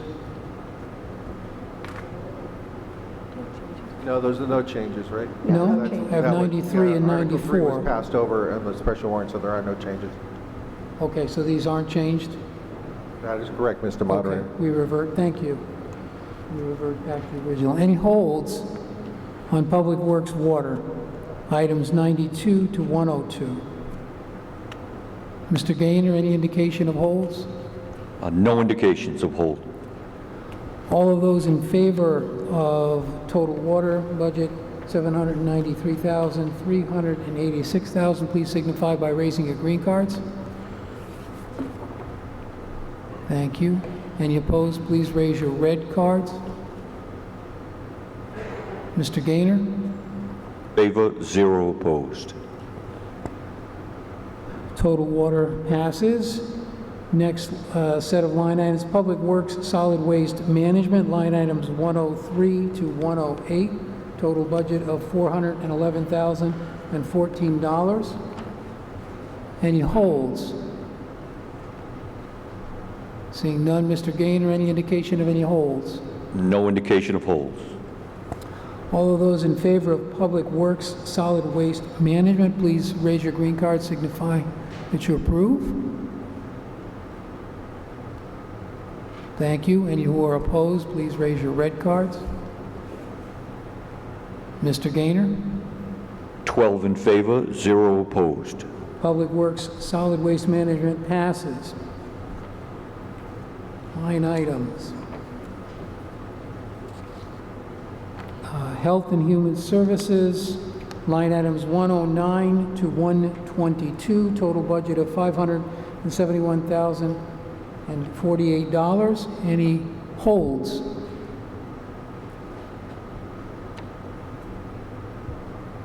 Mr. Gaynor, any indication of any holds?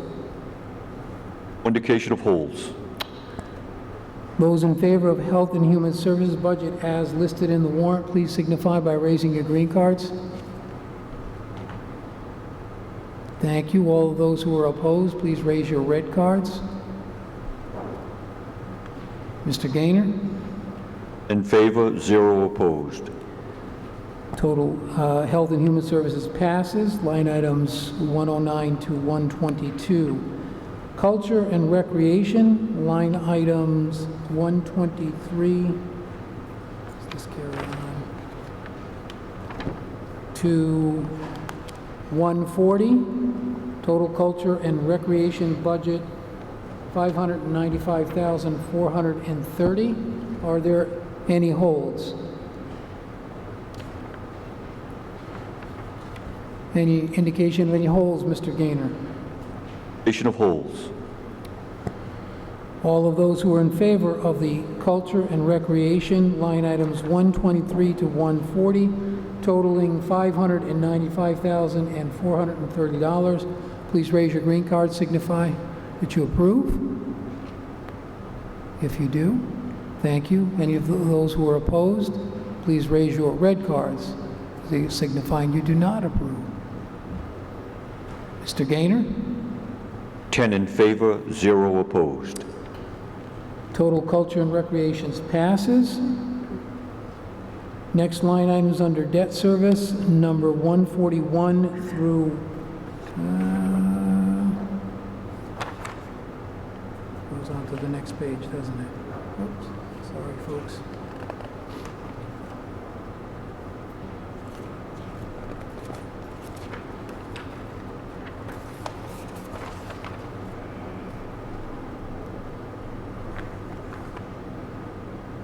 Through line item 156, total, 148, Dennis. I'm sorry, 140, oh, I see, you're right, it does end, I see. Gotcha. Thank you. 141 to 148, total debt service. Any holds? Mr. Gainer, any indication of any holds? No indication of holds. All right, all of those who are in favor of debt service items 141 to 148, totaling $642.608, please raise your green card, signify that you approve. If you do, thank you. Any who are opposed, please raise your red card, signifying that you do not. Mr. Gainer, how are we doing? 9 in favor, 0 opposed. Debt service budget line items 141 through 148 pass. Under fixed costs, line item 149 through 156, totaling $3,209,855. Do we have any indication of any holds? I'm sorry, say it loud, sir. 155 and 156. Mr. Gainer, any other indication of any other holds? No indication of holds. So for those items, except for line item 155 and 156, all those in favor of total fixed costs, please signify by raising your green cards. Thank you. Any opposed? Raise your red cards. Mr. Gainer? Favor, 0 opposed. All the line items 152 through 154 passed, and there were 2 holds, 155 and 156. Sir, would you like to speak to your holds? Yes, Jeff Bolger, Brandeis Circle. I noticed that in both of these items, they are funded at the same amount this year. Given the cost that is skyrocketing with oil and gas that all of us are experiencing, I'd like the town of Halifax to share their secret with us, because I don't think any of us can operate on a fixed cost for gas and oil. So I'm kind of surprised that they're trying to put this into the budget with no increase. So just so I can be clear, you're asking, what's your actual question? I understand your point, but... Well, their budget recommendation doesn't make any sense given that gas and oil has skyrocketed and they're budgeting it at the same expense it was last year. Your question, you're saying it should be higher. I'd like to have them explain the number that they put in here, because obviously we're going to be asked down the road to come up with a big amount of money to cover the shortfall. We'll try to get an answer for you, Mr. Bolger. Thank you. I'll be happy to talk about that. Again, the policy was all line items level funded, regardless, unless there was, again, like I talked about, like software increases where we have no control. So again, these are the amounts that we had last year. This is what we funded for this year. Now, we understand that gas is going up in price. If the department can't actually meet, in other words, if their bills come to more than that, there is a mechanism through the process of a reserve fund transfer to request more money be added to those lines. We can't basically just sit here and say, oh, we're going to take a guess and sit there and say, gas is going up and we'll give you $120,000. That's not the way it works. Basically, the department heads came before us, said, yep, okay, fine, level funded, and that's what we went with. Again, if it goes over that, there is a funding mechanism to deal with it. Thank you, sir. Any other questions? Mr. Moderator? Yes. Yep. Finance Committee. Yes, sir. I just also point out that we spent only 80% of this number this year. There have been two or three oil shocks in the last 2 months that have driven oil prices up. We've put a reasonable amount of buffer in this number to carry us through, and there are funding mechanisms if we were to go over that. So if this number were equal to what we had actually spent in 2020, I think the gentleman would have a point, but we're funding this in a way that anticipates the possibility of a price increase. Thank you, sir. Any other questions? Yes, Mr. Ford. Just as a response to an earlier reply, I noticed that from FY 20 to 21, there was a significant increase there, so somebody obviously did use their calculator and make some estimates on increased cost. Mr. Moderator? Thank you, sir. Yes. I know that when myself and Karen Favor were on the Finance Committee, we did have discussion over oil and gas costs, and we had I believe it was Mr. Greeley come in and give us a forecast previously. I tend to agree with Mr. Bolger that we probably should increase these numbers. I just don't know if has a number that he would recommend.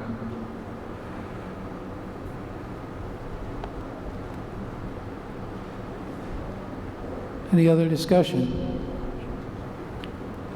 Yes, ma'am. Karen Favor, Bosworth Road. I just want to say that the the reserve fund that we have for the Finance Committee is supposed to be used for emergencies.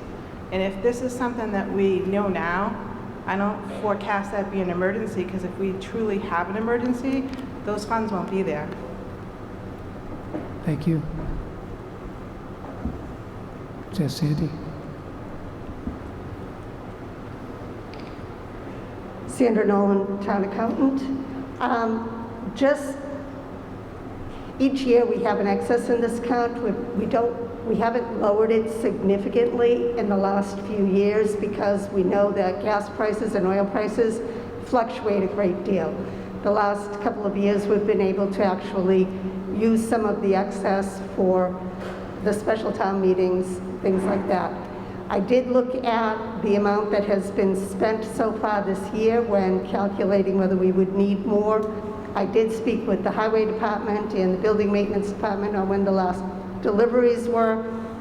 I do feel that we will have enough to last throughout the year. And yes, you're right, Karen, reserve fund transfers are not supposed to be something that could be foreseen. It's supposed to be for extraordinary and unforeseen. But we do have a function at the end, starting in May, where you can do a line item transfer. So if this was something that we were low on at the end of the year, we would be able to transfer from another account that had excess in it. Thank you, Ms. Nolan. Any indication of discussion, Mr. Gaynor, in your room? Further? No indication of discussion. So line item 155 and 156, all of those who are in favor of those two line items as stated, please raise your green cards signifying saying that you approve. Thank you. All of those who are not in approval, please raise your red cards. Mr. Gaynor? Been in favor, 0 opposed. Line item 155 and 156 pass.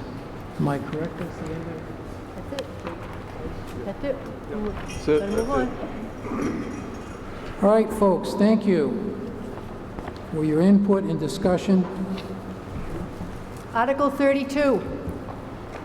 Article 32.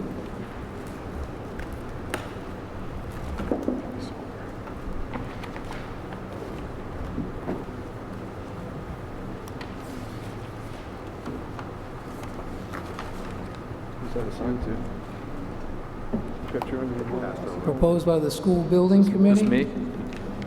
Okay, I move to pass over Article 32. It's been moved to pass over Article 32. Need a second? Second.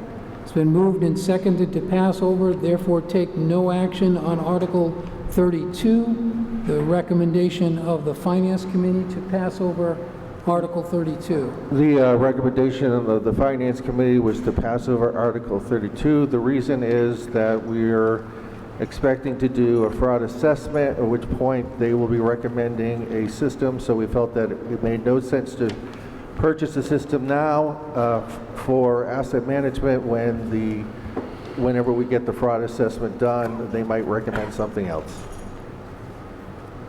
Okay, so moved, seconded, recommendation of the Finance Committee to pass over. Any discussion on passing over Article 32? Any indication for need for discussion? Mr. Gaynor?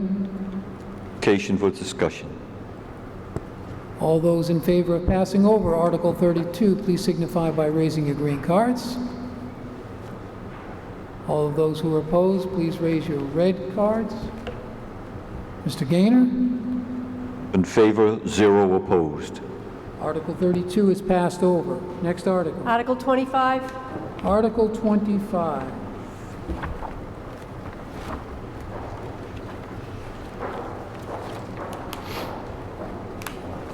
Proposed by the Halifax School Committee. Yes, ma'am.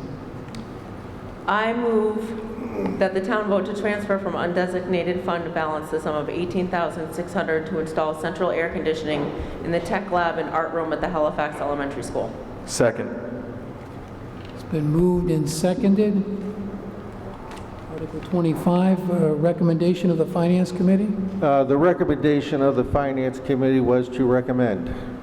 Finance Committee recommends. Would you like to speak to the article, ma'am? It kind of speaks for itself, but that's where the networks are for our computers, so it makes sense that they would be air conditioned to cool them down. Thank you. Any need for discussion? Mr. Gaynor? Indication for discussion. All of those in favor of Article 25, please signify by raising your green cards. Thank you. Any opposed, please raise your red cards. Mr. Gaynor? 12 in favor, 0 opposed. Article 25 passes. Next article. Article 7. Article 7.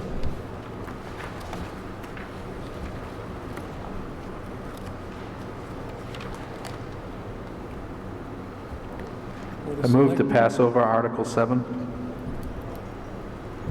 Second. It's been moved and seconded to pass over Article 7, taking no action thereon. Finance Committee's recommendation to pass over. The Finance Committee's recommendation is to pass over. We're still in negotiations. Still in negotiations. Any need for discussion? All of those in favor of passing over Article 7, please signify by raising your green cards. Thank you. Any opposed? Mr. Gaynor? 12 in favor, 0 opposed. Article 7 is passed over. Next article. Article 5. Article 5. Proposed by the Finance Committee.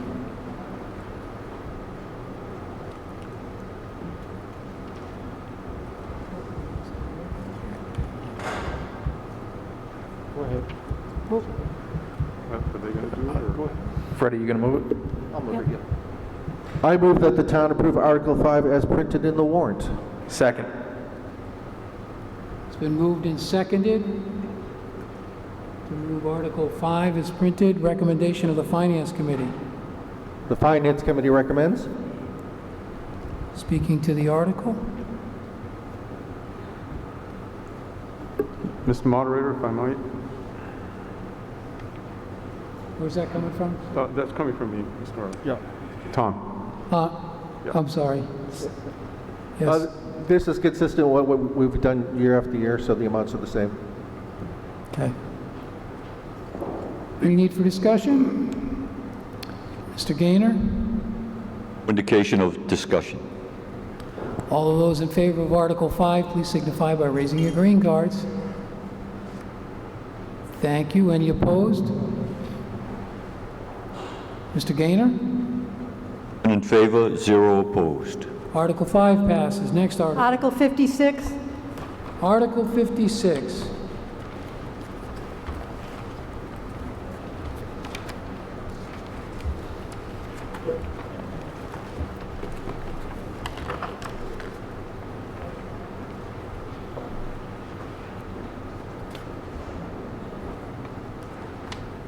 Silver Lake School Committee? Yes. Gordon Andrews, 244 Elm Street, member of Silver Lake School Committee.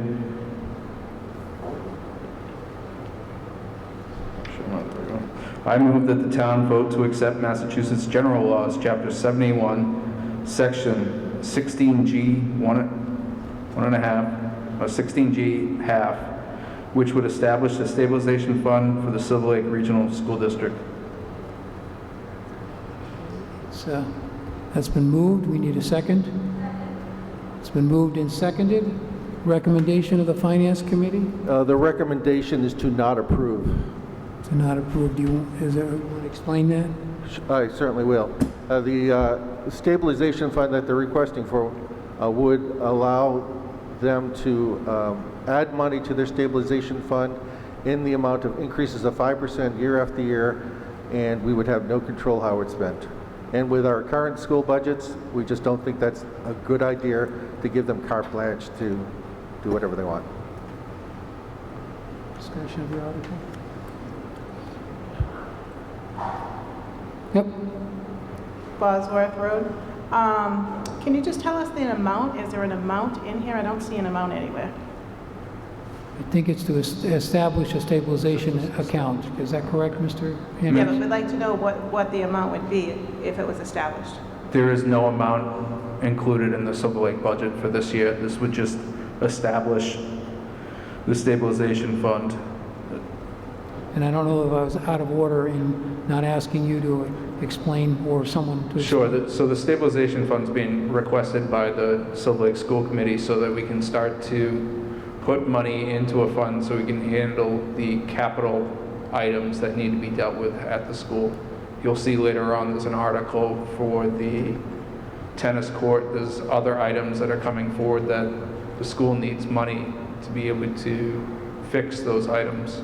The school's coming up on approximately 20 years since all the construction has taken place, and there's items that need to be worked on. We do have a long-term capital plan that's been worked on for the last 5 or 6 years. It's continually updated, and we've been bringing forth items to fix on that capital plan with the E&D fund. But what's been going on is, as the Silver Lake budget is not increased as much year over year, there's less money in E&D because we're spending closer and closer to the amount that's being approved at the budget within the towns. So there's less funds to be able to move forward with the capital items. So if there's a place to put money into, the school could put money into the stabilization fund. Okay, thank you. Questions? Yep. Jeff Bolger, Brandeis Circle. So am I correct that if this was to be established, the Silver Lake School Committee would have sole authority as to how that money was spent and when? It would not have to come back to any town meeting vote? Let's get an answer for you on that. Mr. Andrews? Or, I'm sorry, you're speaking to another issue. Yep. I believe Mr. Bolger is correct with that. The money that would go into the stabilization fund would be voted by the town each year. But I'm not sure that's what he was asking. Am I correct? You were asking who gets discretion over using the dollars, correct? Mr. Bolger is correct that it would be the Silver Lake School Committee that would be moving forward on the items that's in their capital plan to fund that. Thank you. Mr. Moderator, may I say something? I'm looking at the fiscal year 22 assessments that were provided to us. And there's an assessment, and it's like based on operating budget of a certain amount. But there's a number there that says capital budget of $1,469,030. So I'm interested in what exactly is that? Aren't you putting money into a capital expense account already, so what's the additional stabilization fund for? I mean, you had 1.5 last year, what is it this year, the same thing? So I believe that is the debt payments for the schools, but maybe the business director of Silver Lake could respond. So exactly how much money is going into the capitalization fund each year? I was told by Kingston it was 1.5 million last year, and this year 700,000? I don't know the numbers that were spent from E&D on each item in front of me. Maybe the business director would know what was spent on those items, but 1.5 million, there'd be no way that the schools have that much authority within E&D to spend. Well, so again, the debt's probably around 1.5 million, Yeah. and the schools refinanced the debt last year to lower the payments for the towns. I'm just confused to why you need a stabilization fund when you're already taking in capital money for the capitalization expense for E&D. Thank you. Hello, I'm Christine Healy, Director of Business Services, but I also live in Halifax, 70 Ridge Road. I just wanted to clarify that the 1.5 million that you mentioned is our capital debt that we're paying. That's the principal and interest that we're paying for FY22. And then for the capital plan, we do have a capital plan every year that we try to fund through any excess that we have that flows through our excess and deficiency account. And I believe this year it's in the $500,000 range for 2022. Thank you. Mr. Moderator, I have the actual documentation that the Regional School Committee gave me. I thought I'd read it. Once established, the school committee may include a line item in each year's annual budget to appropriate monies into the stabilization fund. The line item is part of the annual school committee budget and does not require a separate vote by the member municipalities. The amount to be appropriated to the stabilization fund is included in each member's municipality's assessment and is appropriated based on the regional agreement methodology for appropriating capital costs. The amount budgeted in a year may not exceed 5% of the aggregate amount assessed by the member municipalities for the preceding fiscal years. Again, the point is we have no control on how this money is spent. Thank you. Yes. Yeah. Hi, Paula Hatch, Oak Place, and on the school committee. A couple of comments to that. First of all, it would be voted in town meeting vis-a-vis it would be part of our overall budget. As far as your question earlier about why we need this, we've been lucky the last several years that our E&D, which is an account that is with the regional school, that up to 5% of our overall budget, should we have excess funds, goes into the E&D. We've used that the last several years for capital plan needs. And we're proud to say that, since 2013, I think it was, we've put $4 million to use, not coming back to town meeting, to do very needed updates to the schools. These buildings and grounds are assets to the three towns. You know, sometimes I think we think, you know, these things reside in Kingston and they're a little bit more, you know, kind of removed from our thoughts sometimes. But these are assets of the towns and we need to maintain them. Believe it or not, the buildings are getting older. It seems like we just built them not that long ago, but they really are starting to age. And it's our duty to keep up with the maintenance. What we don't do now is going to cost more in the future. So we have, as Gordon mentioned, a very robust capital plan. It goes out about 5 years. We share it with the towns every year. We review it in public session of the school committee, and we kind of chip away at the needs. Well, we're at the point now where we don't have a lot of money going in the E&D account, so we have to come back to the towns to help us with these buildings, and we will be very transparent, and we will meet with the towns, and we will agree on what the needs are and how we should approach. And that's why we're asking for a stabilization fund. We don't want to hit the towns with big dollar items and blindside anybody. We need to start to put money aside and get some of these things done. Thank you.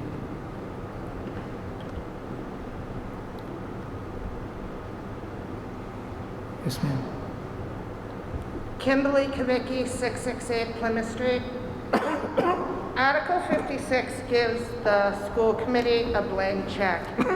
A blank check in a year that we're coming off a pandemic, in multiple years of residents wanting their roads fixed that the highway department hasn't been able to afford, and other safety issues that need to be addressed before we decide to give the regional school committee a blank check. It's just not the right year to do it. Thank you, ma'am. Mr. Gaynor, is there any indication of discussion there? Indication for discussion. Mr. Moderator, can I make one last point? Sorry again. Where am I? Oh, go ahead. You have a speaker, Step up. I just want to, Summer Schmeling, I'm a member of the Silver Lake Regional School Committee. I just want to correct something that was said, that these funds would be spent carte blanche by the school committee. That's not true. They have to be spent on capital items. So it's not just like a free-for-all for the school committee. So I just want to clarify that. Thank you. Sandy, I'm sorry. Good. Sandra Nolan, 360 South Street. I am not in favor of this account. Right now, when we put money into our stabilization account, it takes a 2/3 vote at town meeting to spend that money. Money that goes into this stabilization account, we will have no voice in how that money is spent. It will be added into the Silver Lake budget, and if I'm not mistaken, if the other two towns choose to vote the budget as is, then we have no say as to how much money we're being charged to put into that stabilization as well. I just think that it's a better idea for this Silver Lake to come to the towns, come to the capital planning committee, and let us know what their needs are and how much it would affect Halifax, and do it that way, as they are with the tennis courts this year. Thank you. Mr. Moderator? Yep. Fred. Fred, sorry. Okay. I don't know what it is, but your voice is like it. I'm sorry. That's all right. So I'd like to point out that the biggest percentage of our budget is schools. That's 54% of our budget. We're also looking at a 20% student increase into the Silver Lake District next year, and a 20 student increase next year, and a 20 student increase next year. So our participation rates are going to go up. So you can imagine what that 54% is going to turn into. You can compare that to like Middleborough, where they're at like 40%. Additionally, I went back when I did the description, how we are in the town. I went back to warrants all the way back to 2015 when Gordon was head of the Finance Committee. And there's a consistent theme, even back when the school budgets are unsustainable. So I don't support adding an additional line item for carte blanche when already the budgets just are not sustainable. Thank you. Seeing any other, I'm sorry. Yes, ma'am. Hi, Jean Gallant, Cranberry Drive. So is this subject to the same thing if Kingston and Plimpton decide to vote for the stabilization count, then we have to do that also? I think I heard that, but can someone clarify that? Is that correct? Mr. Moderator, I had a conversation with town council today, and I believe that that is true. If both of them vote for it, Halifax would have to vote for it. Correct? Not vote for it, you would be subject to it. Subject to it, right. Okay. Yes, ma'am. I was under the impression that to establish the stabilization, it would need to be approved by all three towns. A majority of the local appropriating authorities of the member municipalities can establish the fund. So it's not unanimous, it's a majority as far as I read the law. All right, so majority of... The three Can towns. establish the fund, right. Seeing, you have another. Just one more thing. With the stabilization account being in the budget, our school budget is funded by raise and appropriate, which is from your taxes. Our capital items we take from free cash, which is a number that's certified, or undesignated fund balance, I should say, which is a number certified from the state, which is the money that was left over from the accounts not spent the previous year, and extra revenues that have come in. So we always try to keep the capital items separate from the raise and appropriate, and I'm not sure that this would do that. Thank you. Mr. Moderator. Yep.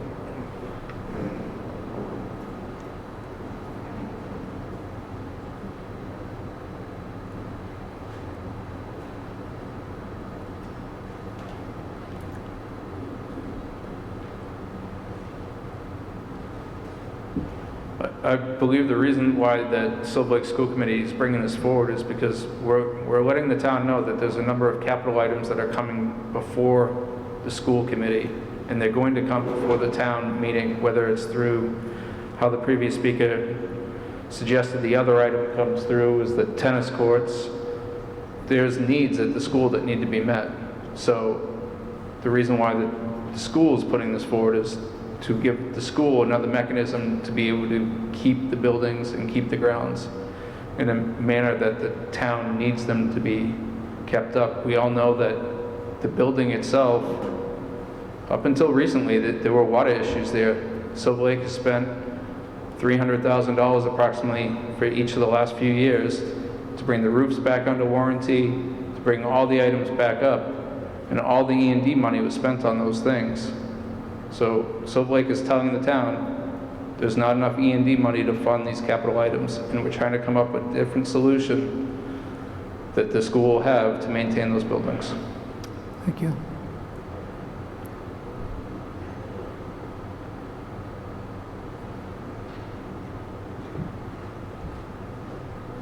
Candace Niffen, Harvard Street. I have a question. We keep hearing about an E&D account. Do we all know what that is? I did hear a little explanation, but it sounds like a savings account to me, like money that's left over goes into that account and the school committee uses it for capital expenditures. So this new account sounds like another savings account to me that we just don't have any control over. If I could get an answer to that, it might help me.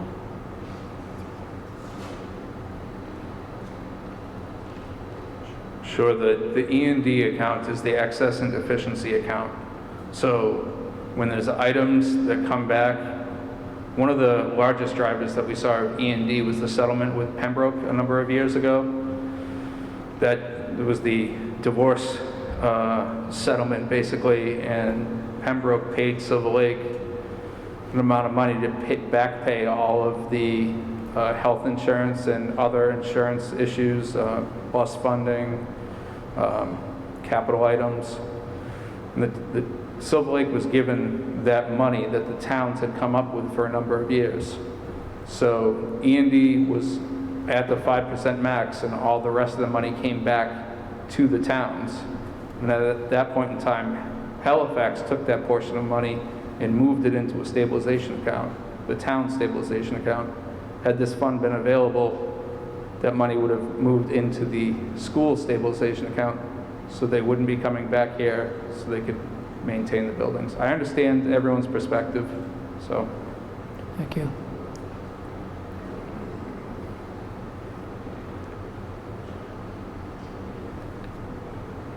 Hello, Christine Healy again. I just wanted to mention that with the excess and deficiency account, that is any surplus revenues that we receive. And I'm sorry, can you get closer to the mic? the excess and deficiency account comes from two places. If there are revenues that we receive in excess of what we had budgeted, and if we do not fully spend our budget.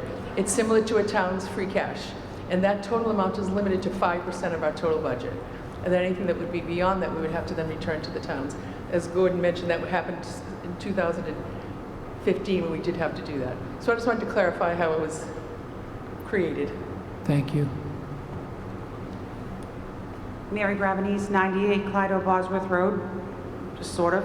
I just have a question. If we are worried about the maintenance of the grounds and the building and the equipment, why did the budget for Silver Lake for any of those departments go up zero, not $1? The building, the maintenance department, there's no increase in any of those areas, but they're asking for money to go into a fund to do exactly that work. Just asking. Yep, see if we can get an answer for you. Do you have an answer for that, or? I'll do my best. Our budget is for the normal day-to-day operations of the facilities. The capital fund is where we're looking to put some of those larger amounts into, like, for instance, the tennis court that now we're bringing before town meeting. And it's also how we repaired our roof, and we did a lot of envelope work on our buildings. That's how we do the bigger projects, is through that. The operating budget is the day-to-day operation of the facilities. Thank you. All right. Oh, another question? So does Silver Lake come up with a capital budget list every year that they come to the towns and ask us for items that have to be capitalized? And then what is the amount of something that is capitalized? Is it $5,000 and up, 10, 25, 100,000? See if we can get an answer for those questions. I don't know, Sandy or...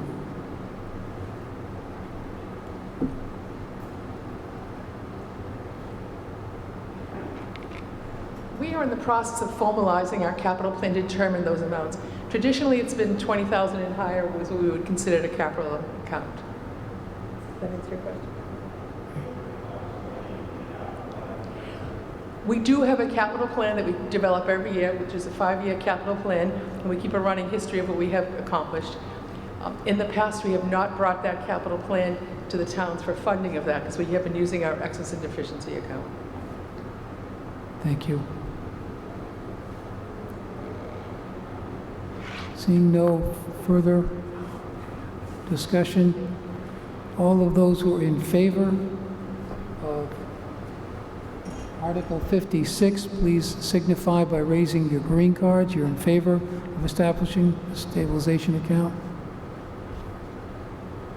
All of those who are opposed, Mr. Gaynor? 3 in favor, 8 opposed.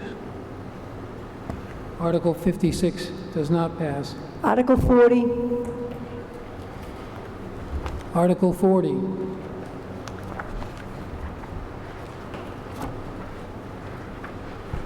I move to pass over Article 40.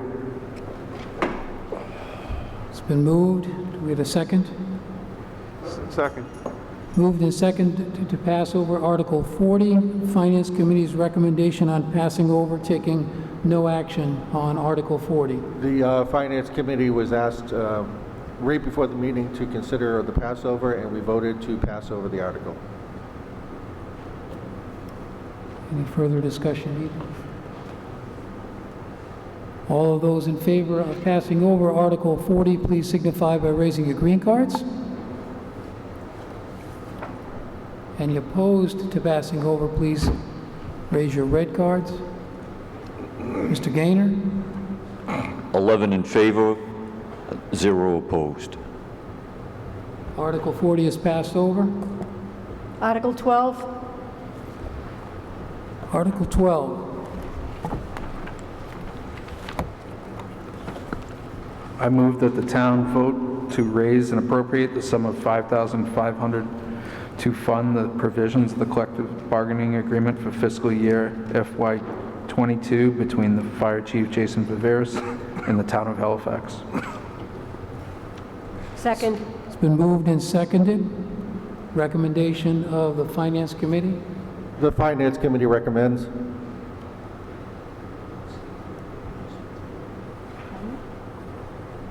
Article 12.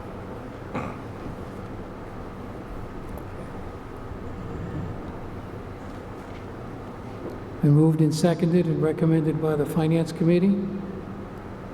Any further discussion?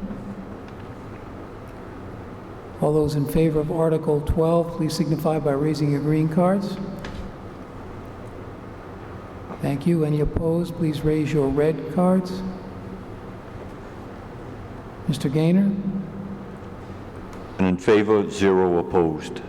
Article 12 passes. Article 48. Article 48.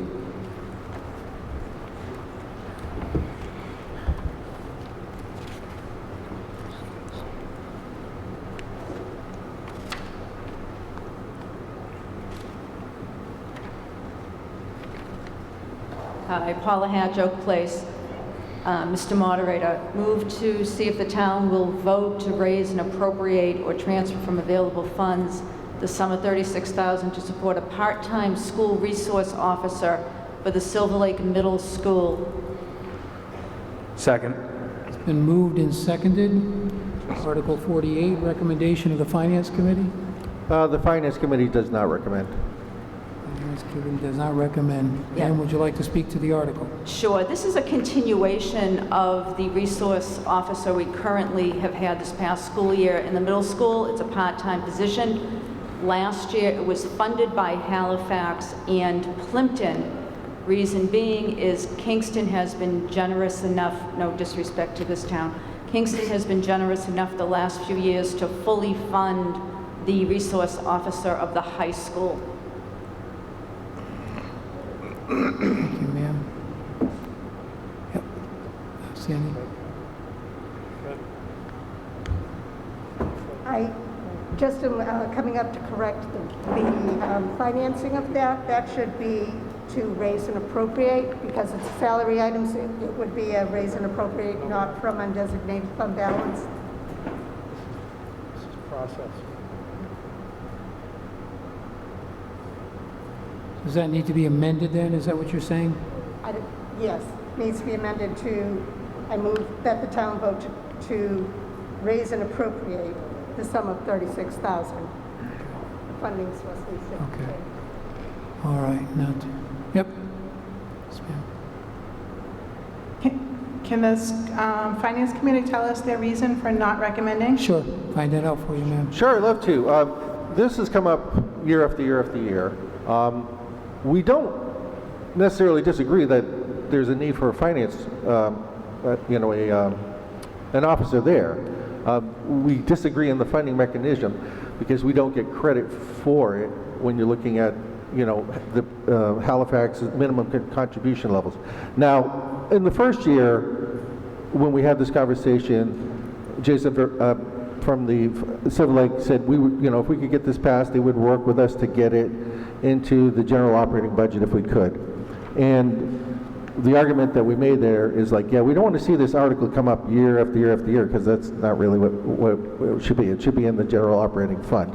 Again, this is under the raise and appropriation, which means you're going to go into that $300,000 buffer, and we had drawn that line in the sand and said we're not crossing that line.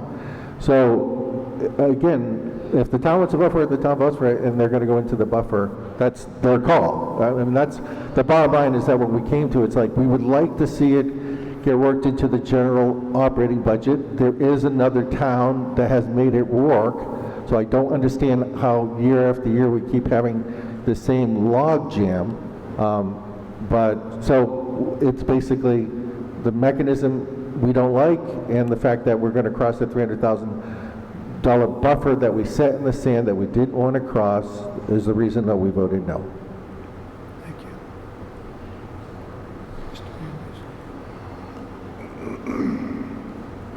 Mr. Moderator, Gordon Andrews on the Silver Lake School Committee. So this isn't an increase over last year. This is the same dollar amount that was requested last year. So this is level funded. Whether it's within the article or it was put as a subline under schools, this is level funded. I understand the argument that's being made, but this is the way that we've been moving forward with funding it. If we put the officers inside of Silver Lake's budget, the town of Halifax would then be paying a higher amount, because then we would be paying a portion towards the full-time officer that Kingston is paying for. This is actually a better financial deal right now for the town of Halifax to be funding it this way than it is if it's within the Silver Lake assessment number. Thank you. Yeah. Yeah, Deb Winowitz, Sycamore Drive. It says a part-time position. Is this a full-time officer on overtime? And which town would supply that officer? Would Halifax officer be able to have this position if we're paying for it? See if we can get an answer for you, ma'am. Mr. Andrews. Through Mr. Moderator, to the previous speaker, we had that argument previously that the town of Halifax should be able to supply an officer to take credit for the amount of hours that's in there. The town of Kingston's police chief is the responsible person in charge to determine who's the SRO for his department, and he wants his person to be used for that position.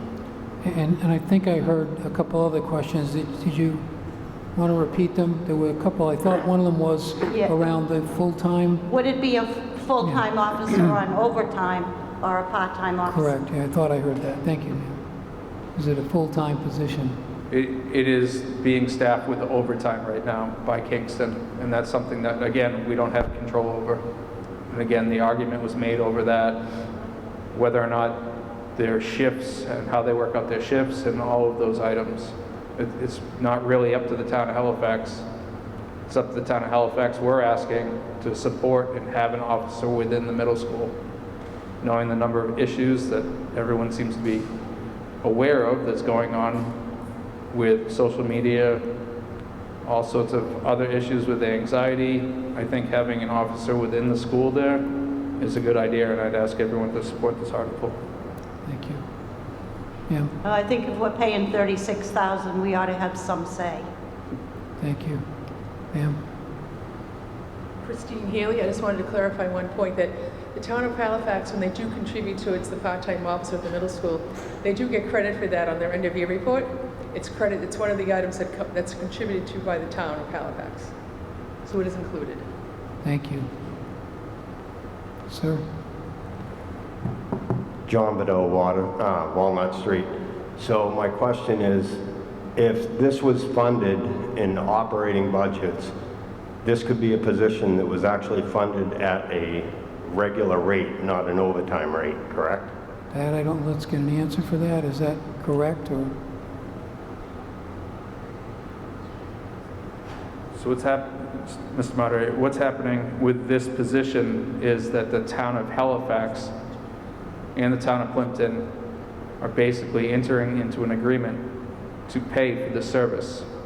If we move to put it within the operating budget of Silver Lake, then it'll be Silver Lake creating the same agreement with the town of Kingston to pay for the service. The cost isn't going to change, and it's not going to change overtime versus not overtime, because that's not the town's choice. That's the police chief of the town of Kingston. Thank you. Sir? Jared Smaller, Lawrence Road. Two parts to what I wanted to say. If this is funded this way, is this something that would fall better under public safety police or other public safety services? But also, I understand that the school is physically in Kingston. The Kingston chief is the one who's making the call as to whose officer gets to be there.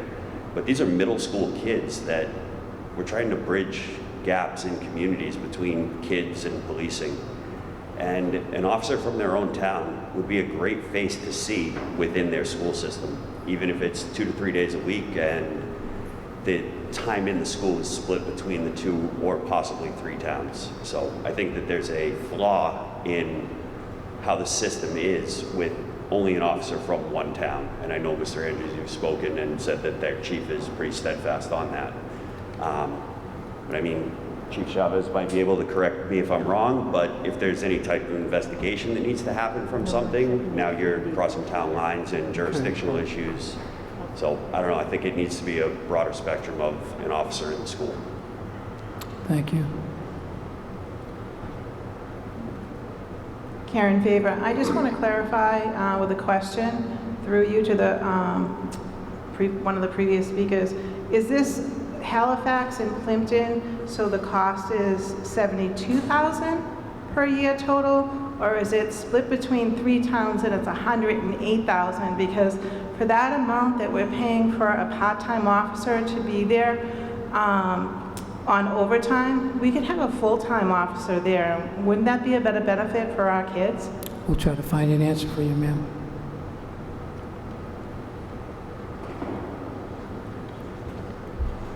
Christine Healy again. I can speak to the part-time officers split $36,000 Halifax, $14,000 Plimpton.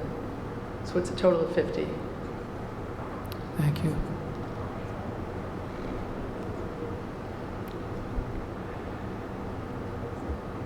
hygiene gallant out. So what happens if Plimpton says no? Andrews?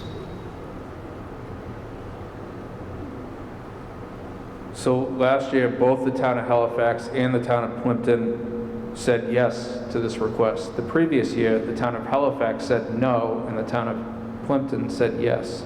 And they arranged to have the officer there for the amount of hours that Plimpton agreed to pay for, which I believe was $14,000. Thank you. Thank you. Pam? Hi, Kimberly Kamicki, 668 Plymouth Street. I'd just like to know why the article's back at us again, and why the school committee hasn't respected town meetings vote no in all the previous years, or the recommendations and all the hours that our finance committee and other boards have put in over the years. This really needs to be an operational within Silver Lake so that all 3 police chiefs have a say.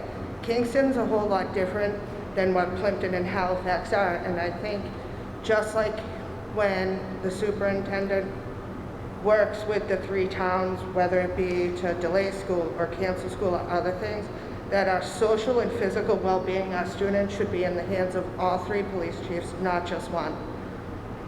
Thank you, ma'am.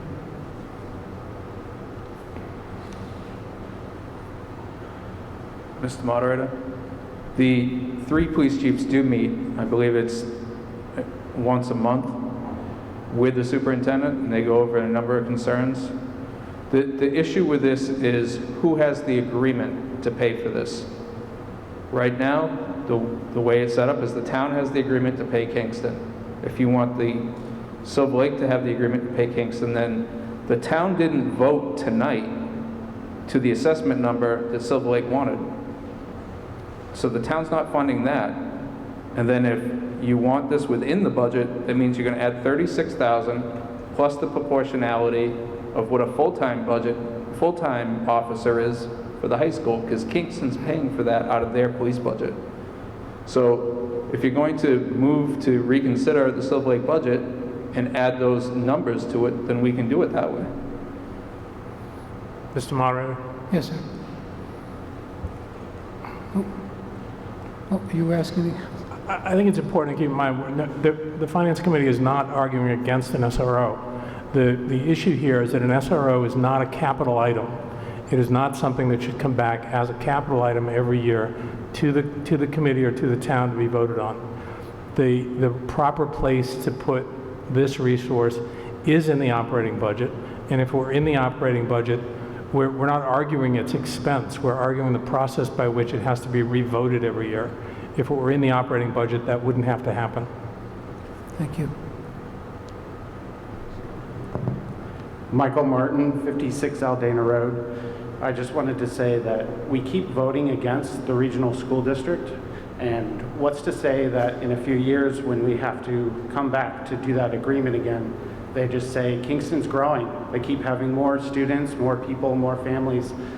If we keep voting against everything for the regional school districts, eventually they're going to say, why do we want Halifax part of the regional school district anymore? And then what are we going to do at that point? Thank you. Thank you. All right, I think we've exhausted this. Mr. Moderator? Yes, ma'am. There's a motion on the floor to amend it to read raise and appropriate. It needs to be seconded or move on. Okay, so there has been a motion to amend this Article 48 to read raise and appropriate. We have not heard a second. Second. Been moved and seconded, so we need to vote on that. All of those in favor of the amendment of raise and appropriate, please signify by raising your green cards. All of those who are opposed to amending?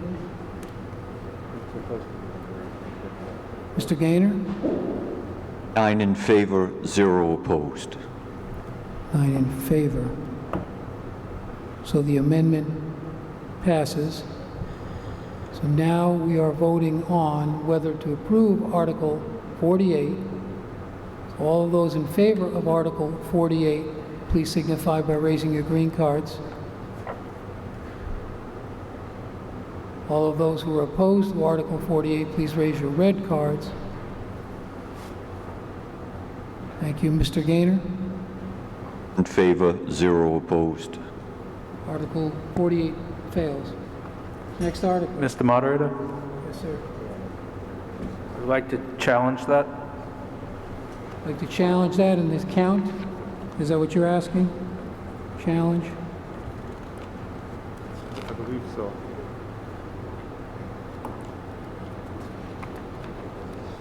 Yes, I'd like to request a count on that. Okay, it's been requested to do a count. That's one of Right, I know.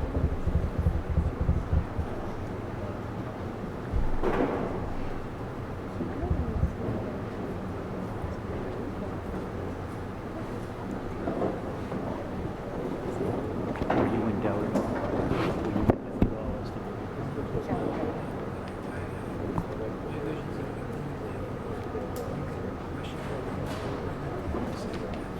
I would say just, yeah, 7 as the numbers out there in support of that.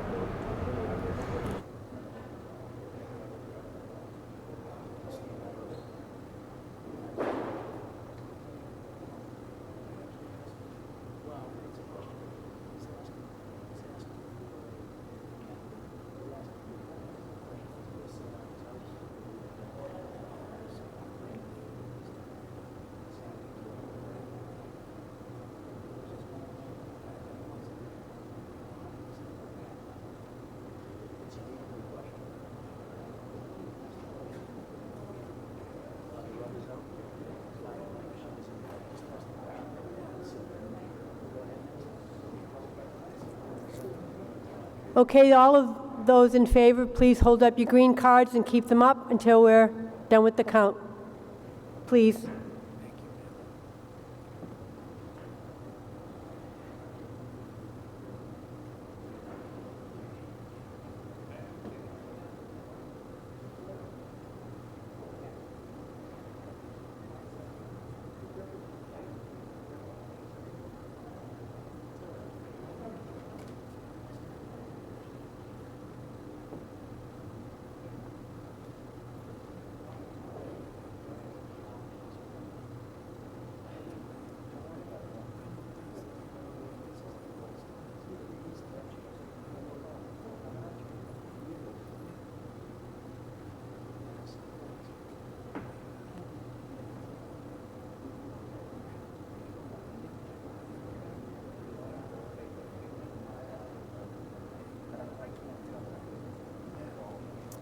Thank you. Red cards up, please, all those not in favor.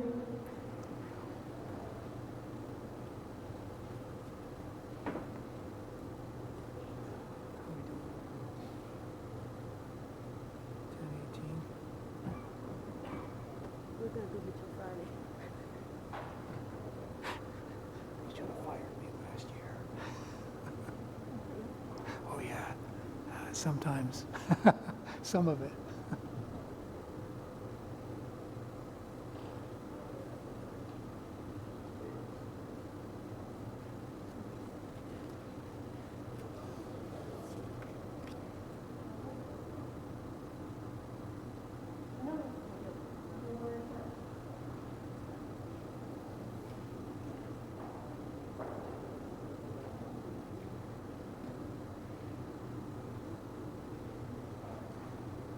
Did you count from the other room? Didn't ask his count yet. Okay. Oh, okay. Go ahead, Mr. Gaynor, the count in the other room, please. How many yes? 9 in favor. I'm sorry? We have 9 in favor, none opposed. Thank you.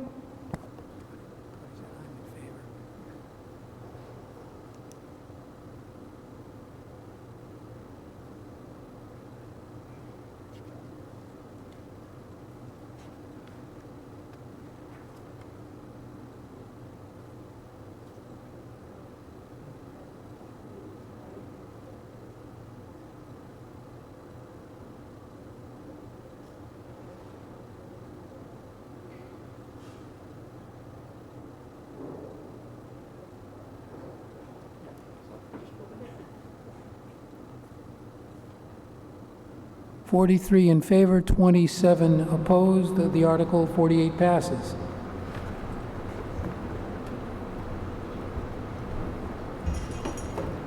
Next article. Article 45. Article 45.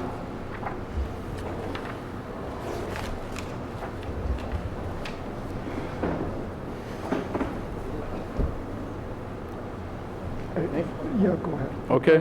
Yep. I move that the town vote to transfer from undesignated fund balance the sum of $21,500 to purchase and install overhead doors at the highway barn, including any purchase and installation of any associated materials and equipment. Second. It's been moved and seconded. A recommendation of the Finance Committee on Article 45. The Finance Committee recommends. Finance Committee recommends.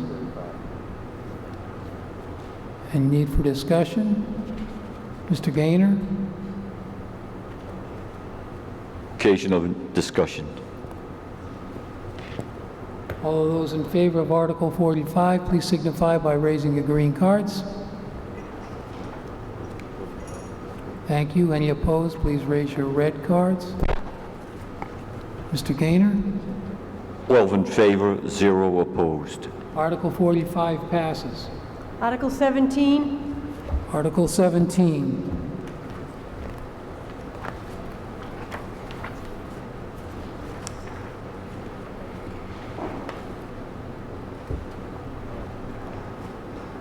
John Chavon, Board of Assessors. I move that the town vote to transfer from undesignated fund balance the sum of $18,500 for the assessors recertification account. Second. It's been moved and seconded. Article 16, recommendation of the Finance Committee. Finance Committee recommends. Finance Committee recommends. Sir, speak to the article. This is the final amount needed to finish the recertification for this year. Thank you, sir. Any need for discussion? Any indication of discussion, Mr. Gaynor? No indication of discussion. All those in favor of Article 16, please signify by raising your green cards. 17. 17. Oh, what am I saying, 17? It is 17. 17, yes.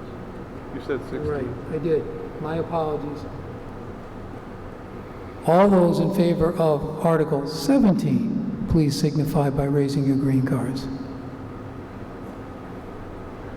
Thank you. All those opposed? Mr. Gaynor? In favor, 0 opposed.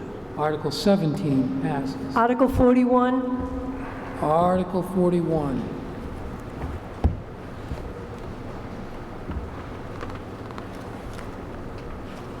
I move that the town vote to transfer from undesignated fund balance the sum of $10,000 to hold a series of workshops for department heads concerning personnel practices, including recruitment and hiring, issues during employment, and proper procedures related to discipline and termination. Second. It's been moved and seconded. The recommendation of the Finance Committee on Article 41. The Finance Committee recommends. Finance Committee recommends Article 41. Seeing no indication of discussion, Mr. Gaynor? Indication of discussion. All of those in favor of Article 41, please signify by raising your green cards. Thank you. All of those opposed, please raise your red cards. Mr. Gaynor? Favor, 0 opposed. Article 41 passes. Article 23. Article 23.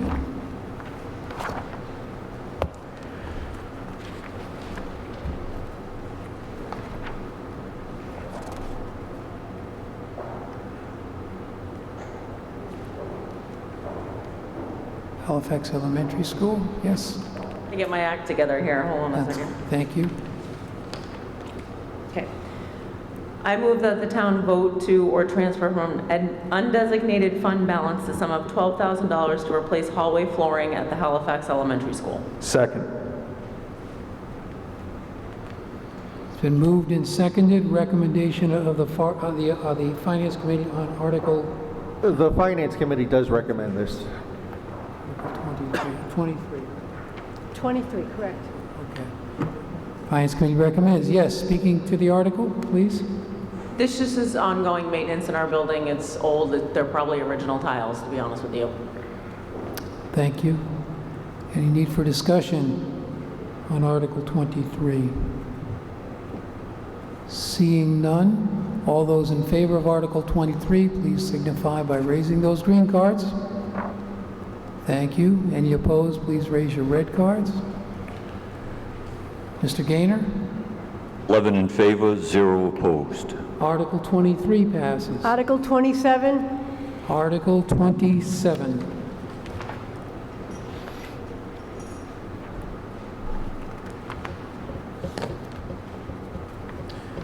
Hi, Richard Steele, 9 Clyde Bosworth Road, Halifax Youth and Rec Director. I move that the town transfer from undesignated fund balance the sum of $5,400 for repair, reconstruction, and replacement of the fences at the Vaughan Fields at the police station, or take any action thereon. Second. It's been moved and seconded to pass Article 27. Recommendation of the Finance Committee? The Finance Committee does recommend. Finance Committee recommends. Mr. Steele, did you have anything else you want to add? No, I think we're all set on this. Seeing no indication of discussion, Mr. Gaynor? Indication of discussion. All of those in favor of Article 27, please raise your green cards. Thank you. Any opposed, please raise your red cards. Mr. Gaynor? Favor, 0 opposed. Article 27 passes.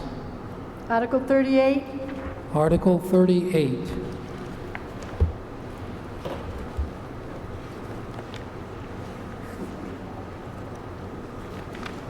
Gene, or if you want me to do it?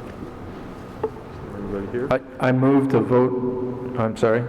I move that the town vote to transfer from available funds. Do we have that, Sandy?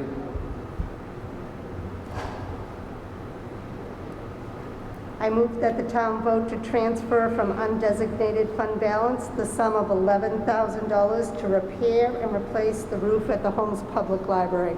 Second. It's been moved and seconded to pass Article 38, the recommendation of the Finance Committee. The Finance Committee does recommend. Finance Committee recommends. Yes, ma'am. Karen Favor, does this, do we have has this gone out to bid? Do we have a final figure for it? Try to find out for you, ma'am. I'd like to ask the Director of Building Maintenance to speak to this article.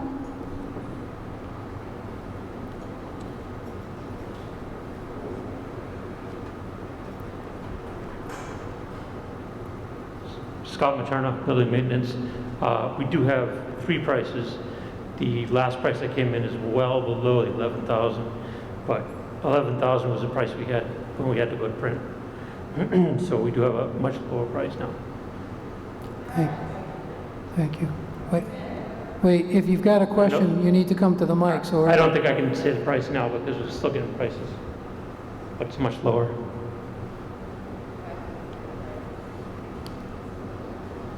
It's to repair as well, not replace.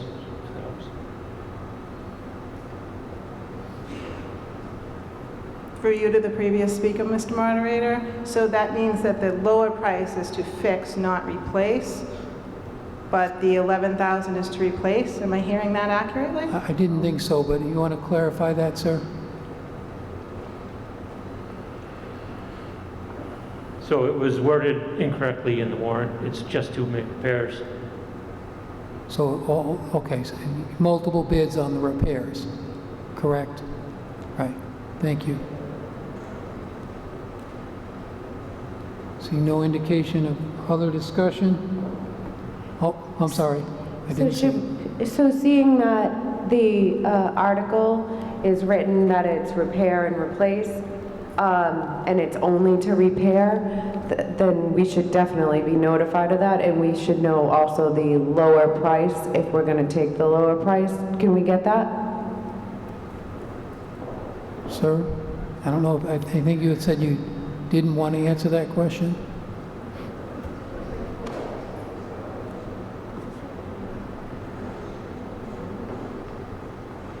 I don't know if I'm allowed to. I don't know the bidding procedure.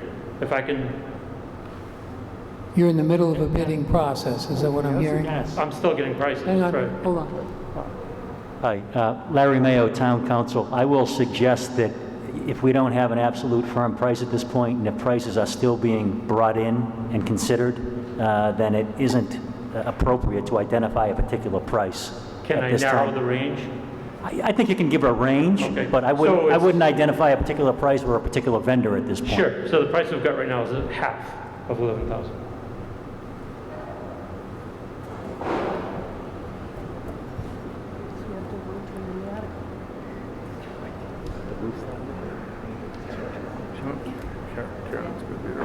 Hang on a second. I would ask that we amend the warrant to read $10,000 then. Okay. Second. It's been moved and seconded to amend the figure to 10,000. Did you have something else, ma'am, that you wanted to ask? In today's climate and with building materials on the rise, for 2 repairs, I think 11,000 being asked for is appropriate, and if we might have a lower bid, but there's unforeseen as soon as they start doing those repairs that we can't see until they start taking off the room and other things. I think having that buffer is an excellent thing for Scott and the building departments to have. Okay. We're going to be voting on the amendment. Hey, Dennis, So it's, can you just have the motion repeated so we know exactly where the funds are coming from? where they're coming from. Undesignated fund balance was what Sandy, Is that right? They were asking for the source undesignated? Okay. Again, it's been moved and seconded to amend the figure to 10,000, so we need to first vote on that. So all of those in favor of an amendment from 11,000 to 10,000, please signify by raising your green cards. All of those who are opposed to the amendment, please raise your red cards. Mr. Gaynor? 3 in favor and 5 opposed. So the amendment fails. And now for the vote of the article for 11,000, making sure I'm reading the right one. Do we need a new motion?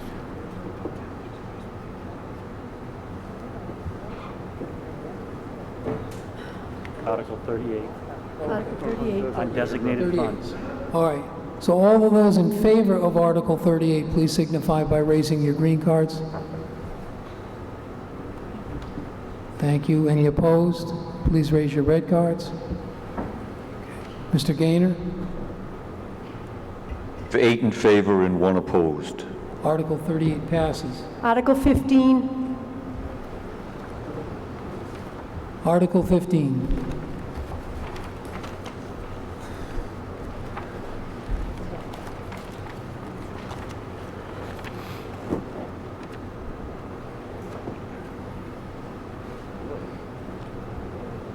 Sir. Steve Hayward, Highway Surveyor. I move that the town vote to transfer from undesignated funds balance sum of $300,000 for road maintenance. second. It's been moved and seconded to pass Article 15, the recommendation of the Finance Committee. The Finance Committee does recommend. Finance Committee recommends. Mr. Hayward. I definitely recommend this. We've been stuck at $150,000 for a few years, and I haven't been able to do too much. $150,000 more will help quite a bit. Not that much, but quite a bit more. Thank you.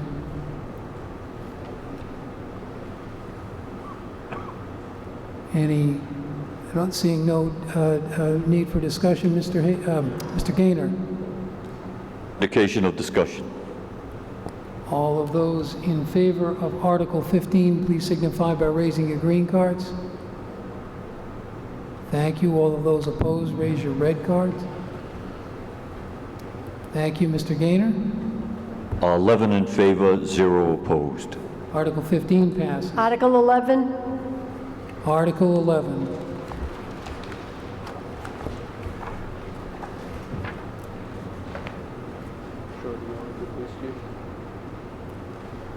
Proposed by the Board of Selectmen. Yeah, please.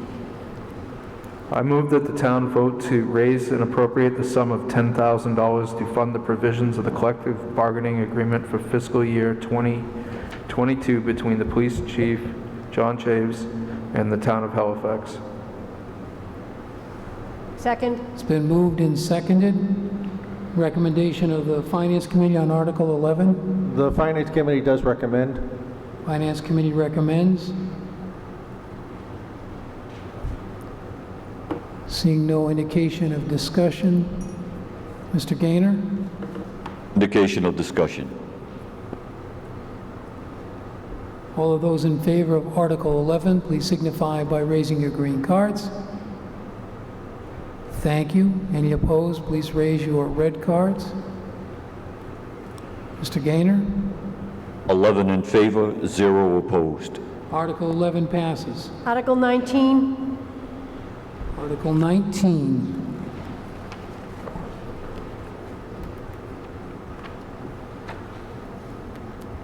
Troy, do you want me to do it? Proposed by the Police Department. Mr. Moderator, Yes, sir. I move that the town vote to transfer from undesignated fund balance the sum of $5,000 for the purchase, installation, and implementation of a new copy machine for the police department. Second. It's been moved and seconded to pass Article 19, recommendation of the Finance Committee. The Finance Committee does recommend. Finance Committee recommends. Seeing no need for further discussion, Mr. Gaynor? No indication for discussion. All of those in favor of Article 19, please signify by raising your green cards. Thank you. All those opposed, raise your red cards. Mr. Gaynor? 11 in favor, 0 opposed. Article 19 passes. Article 28, Article 28.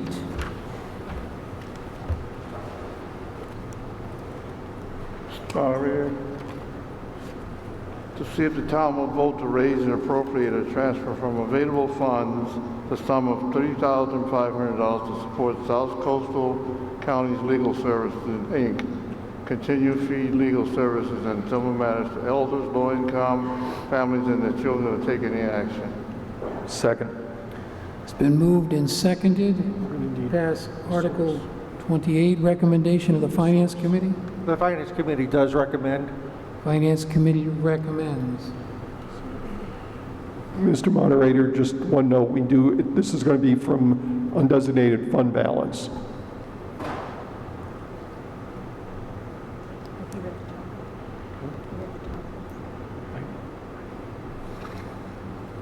Any need for further discussion? Mr. Gaynor? Indication of discussion. All of those in favor of Article 28, please signify by raising your green cards. Thank you. Any opposed, please raise your red cards. Mr. Gaynor? 11 in favor, 0 opposed. Article 28 passes. Article 6, Did you say 6? 6, yes. Article 6. Mr. Moderator, I move the town vote to raise and appropriate the sum of $75,000 to the reserve fund to cover extraordinary or unforeseen expenditures during fiscal year 2020 in accordance with Chapter 40, Section 6 of the Massachusetts General Laws, and to transfer from water retained earnings the sum of $50,000 to the Water Department Reserve Fund. Second. It's been moved and seconded. I assume recommendation of the Finance Committee. The recommendation of the Finance Committee is to recommend. Thank you. Any need for further conversation? Mr. Gaynor, any indication of No indication for discussion. All of those in favor of Article 6, please signify by raising your green cards. Thank you. All of those who are opposed, please raise your red cards. Mr. Gaynor? In favor, 0 opposed. Article 6 passes. Article 34, 3-4. Article 34.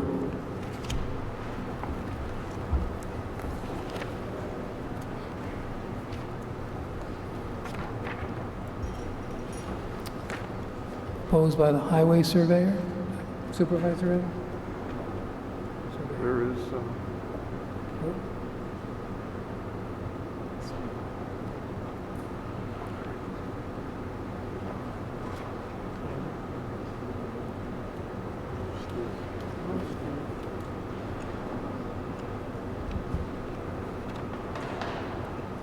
Steve Hayward, Highway Surveyor. I move that the town vote to transfer from undesignated fund balance the sum of $85,000 for a new F-550 gas. Oh, wait a minute, time out. I'm changing this to 71,000. Do I have to go for this 85? Why don't you propose the article, and then you can make an amendment if you're going to change the amount or request that there be an amendment that needs to pass. But let's get through the making the motions and seconding and asking the Finance Committee for what's listed in the warrant, please. Okay. I move that the town vote to transfer from an undesignated fund balance the sum of $85,000 for a new F-550 diesel or equivalent hook lift with dump body, sander, and plow. Second. It's been moved and seconded. Recommendation of the Finance Committee. Finance Committee recommends. Finance Committee recommends. Sir, would you like to talk about the article, please? Could I amend the money to 71,000? You can make that motion, yes, sir.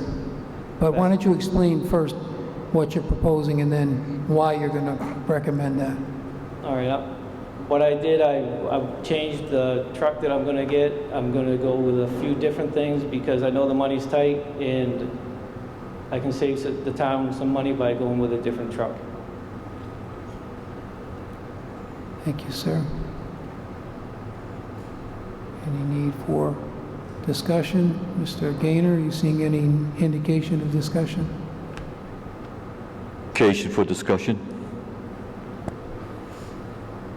For Mr. Hayward, if he could answer, I appreciate the short-term savings in the overall purchase price of the new truck, but is that savings a benefit to the town in the long run, or is this something that by taking a little less right now means that it's increased repair costs or need for further equipment down the road that it's going to increase the price by that $14,000?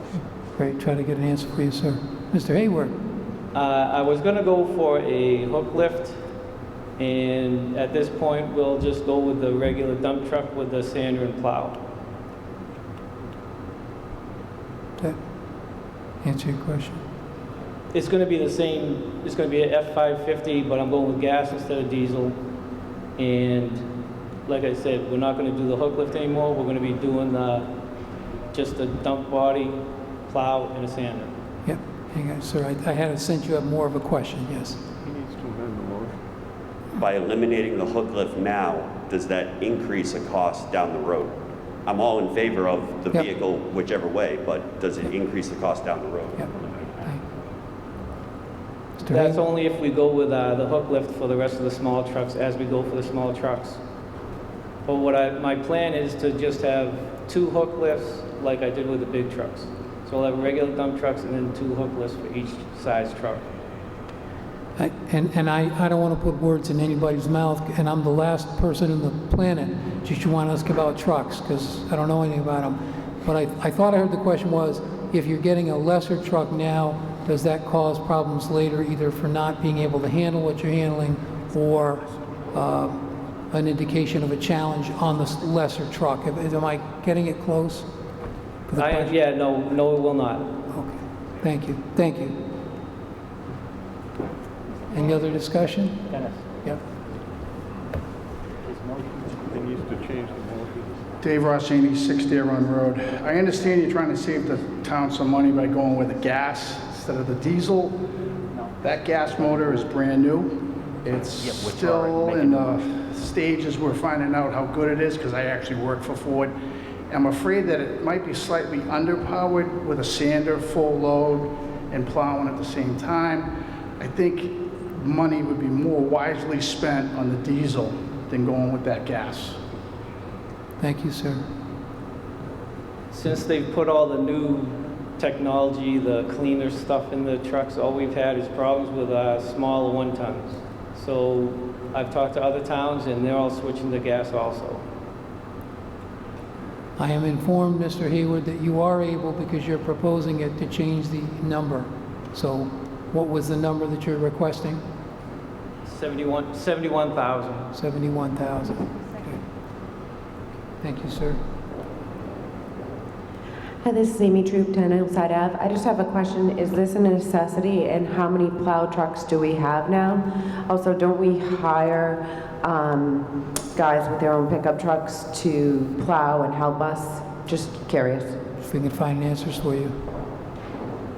We try to hire contractors. We've been getting less and less each year, and we have, every one of our trucks has a plow, so we're just staying with the system.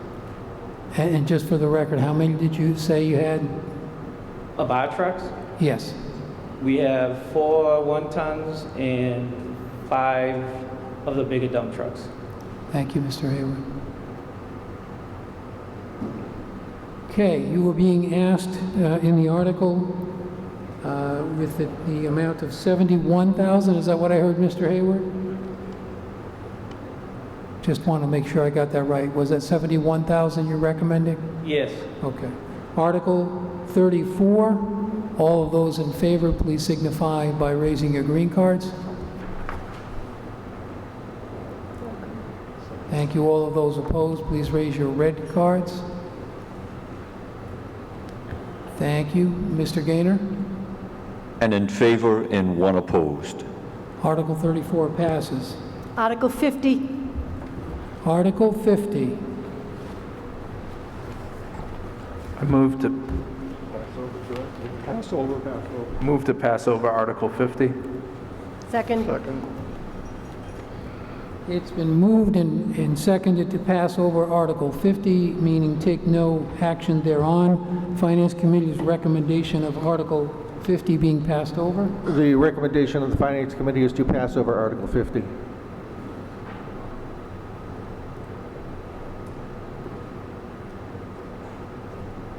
Seeing no further indication of discussion, Mr. Gaynor?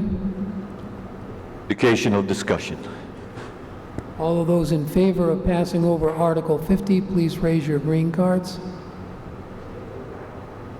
Thank you. All of those who are opposed to passing over Article 50, raise your red cards. Mr. Gaynor? In favor, 0 opposed. Article 50 is passed over. Article 16. Article 16.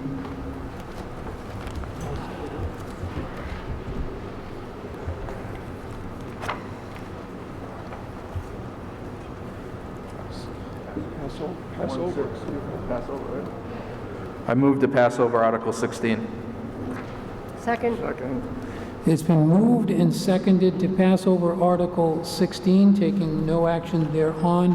The Finance Committee's recommendation of passing over Article 16. The Finance Committee recommends passing over Article 16.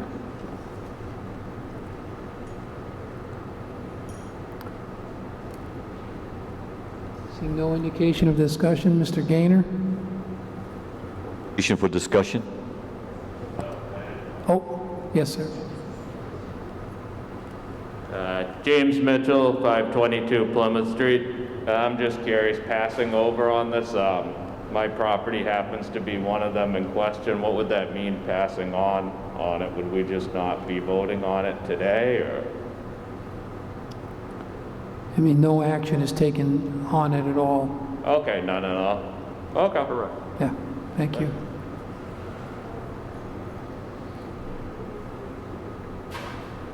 Seeing any indication, did I ask you this already, Mr. Gaynor? Any indication of further discussion? Indication of discussion here. All those in favor of passing over Article 16, please signify by raising your green cards. Thank you. All those who are opposed to passing over Article 16, Mr. Gaynor? In favor, 0 opposed.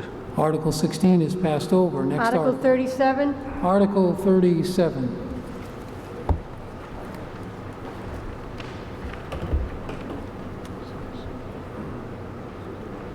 I don't have the total on this one, do you, Tom?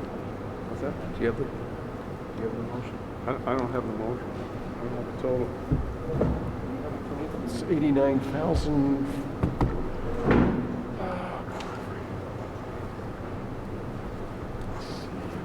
I thought I corrected it. No, it was 89,000. Need this one?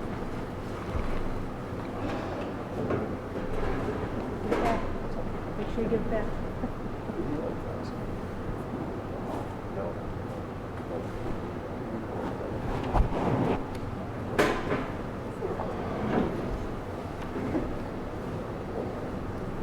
Mr. Moderator, I move that the town vote to transfer from undesignated fund balance the sum of $89,601 to repair and replace the handicap ramp at the town hall.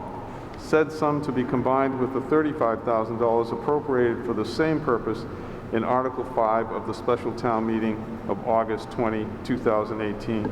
Second. It's been moved and seconded to pass Article 37, recommendation of the Finance Committee. The recommendation of the Finance Committee is to recommend. Finance Committee recommends. Speaking to the article. Mr. Moderator, could we have the, and here he comes, Mr. Materna, the Director of Building Maintenance. Sir. All right. We'll probably be on this for a few minutes. So going back to the beginning of the problem with this ramp, we had a problem with the railings. They're all starting to fall apart. So we tried to make the fixes in-house. We started shoring up the footings underneath, fixing the railings. It got to the point where the repair was too extensive, and we found out that if we were to replace the railings altogether on our own, we'd need to have the ramp re-engineered to make sure it meets current ADA guidelines. It does not. So we can't just replace the railings as is. So this all happened real quick right before a special town meeting a couple years back. We did a hurry up. We got an engineer. He gave us a ballpark price on what it was going to cost. We put that number in the warrant, and we came here, and you all decided to fund it. I did my best to get a good price. We worked with that engineer over the next year, trying to get drawings drawn up. We did phone tag back and forth.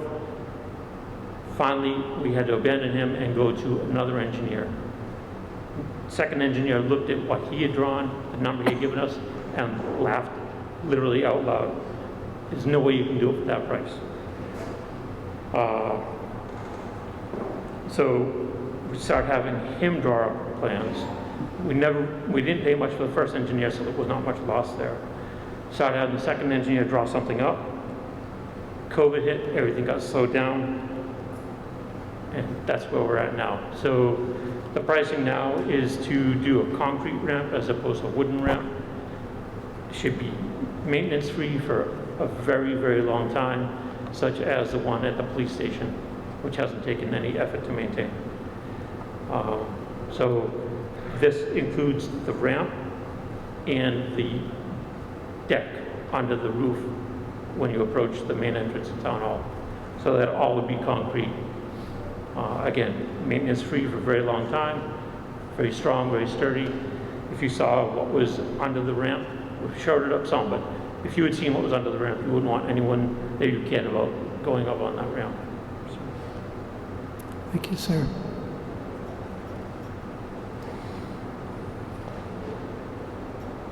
John Badeau, Walnut Street. So what is the total cost on this ramp? Am I correct in adding them up? It's $124,000, is that correct? It's the 35 plus the 89?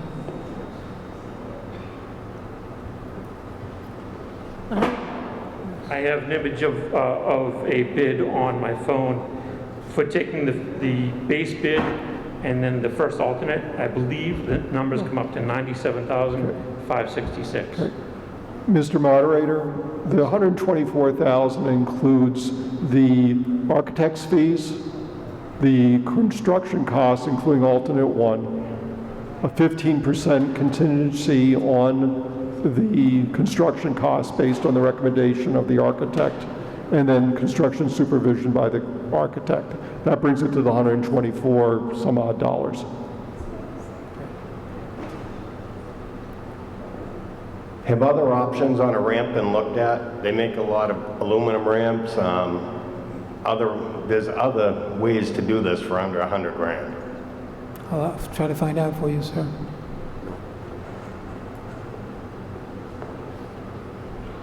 We only really looked at wood framing again and the concrete. So we can certainly, look at other options if someone makes a motion or whatever the process is. I work at a local college. I'm actually a facilities director. We have never spent $100,000 on a ramp. That is very excessive. Mr. Moderator, could I ask Mr. Materna a question, please? Scott, this isn't just the ramp, correct? It's also the patio or the porch. Yeah, The landing? the portico in front of the doors, right? So it isn't just the physical ramp, correct? All right. I didn't think you explained that, so I just wanted to point that out.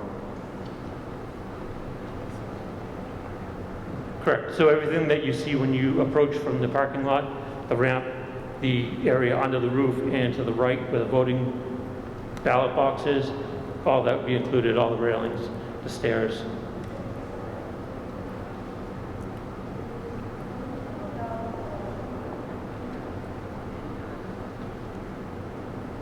How much money have we spent out of the money that we set aside on engineering and architect fees? It's been a little bit less than $10,000 at this point.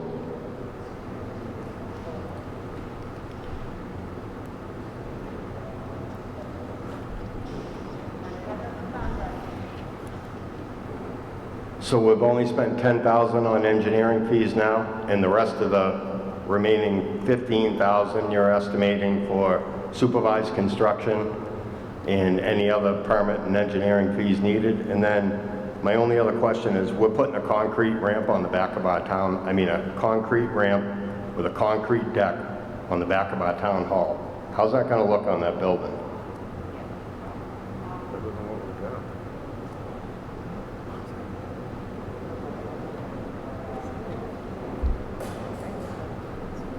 Hang on a second. Another question, or do you have any answer? Another question.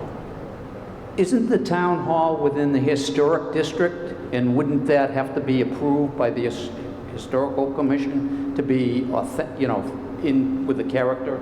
Yeah. Picking up on what he's saying about the aesthetics of a concrete slab. Yep, try to find out for you, sir. Do you have any answer for that?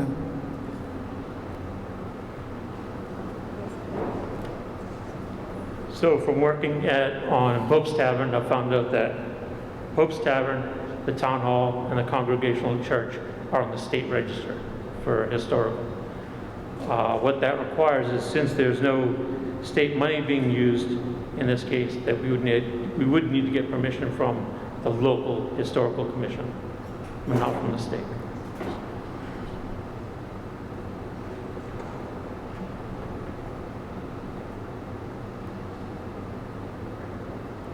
Any other indication of this questions on your end, Mr. Gaynor? No indication of discussion here. So Article, if you are in favor of Article 37 as stated, please raise your green card signifying you approve.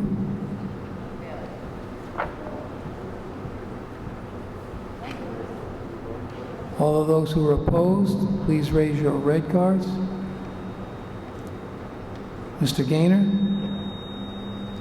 7 in favor, 1 opposed.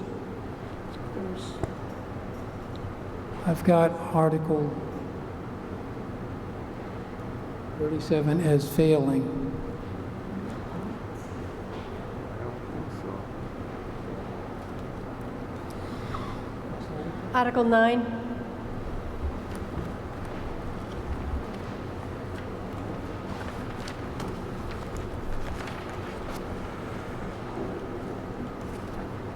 This is this fiscal year? Article 9. Sorry. No, this coming fiscal year. Everything's 22 in the town, so this is a pass. Mr. Moderator, move to pass over Article 9. Second. It's been moved and seconded to pass over Article 9. The Finance Committee's recommendation on passing over Article 9, that is taking no action thereon. The Finance Committee recommends passing over Article 9.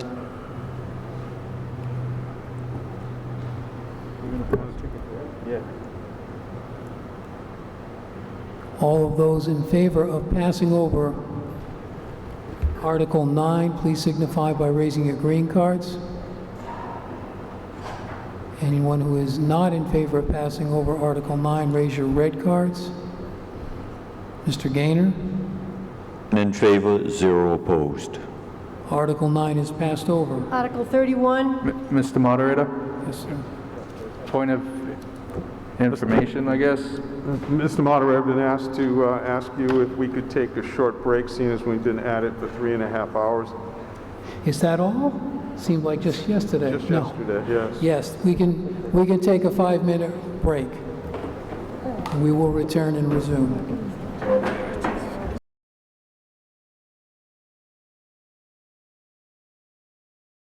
Folks, can I get your attention? It's the general consensus that there are too many articles left to be able to finish them this evening, and there's been question of the quorum, so I'm going to be asking for a motion to adjourn until tomorrow night at 7:30. I need a motion. Do I get a second? It's been moved and seconded. All those in favor of reconvening till tomorrow night at 7:30? Aye. Any opposed? We'll see you tomorrow night, folks. Thank you.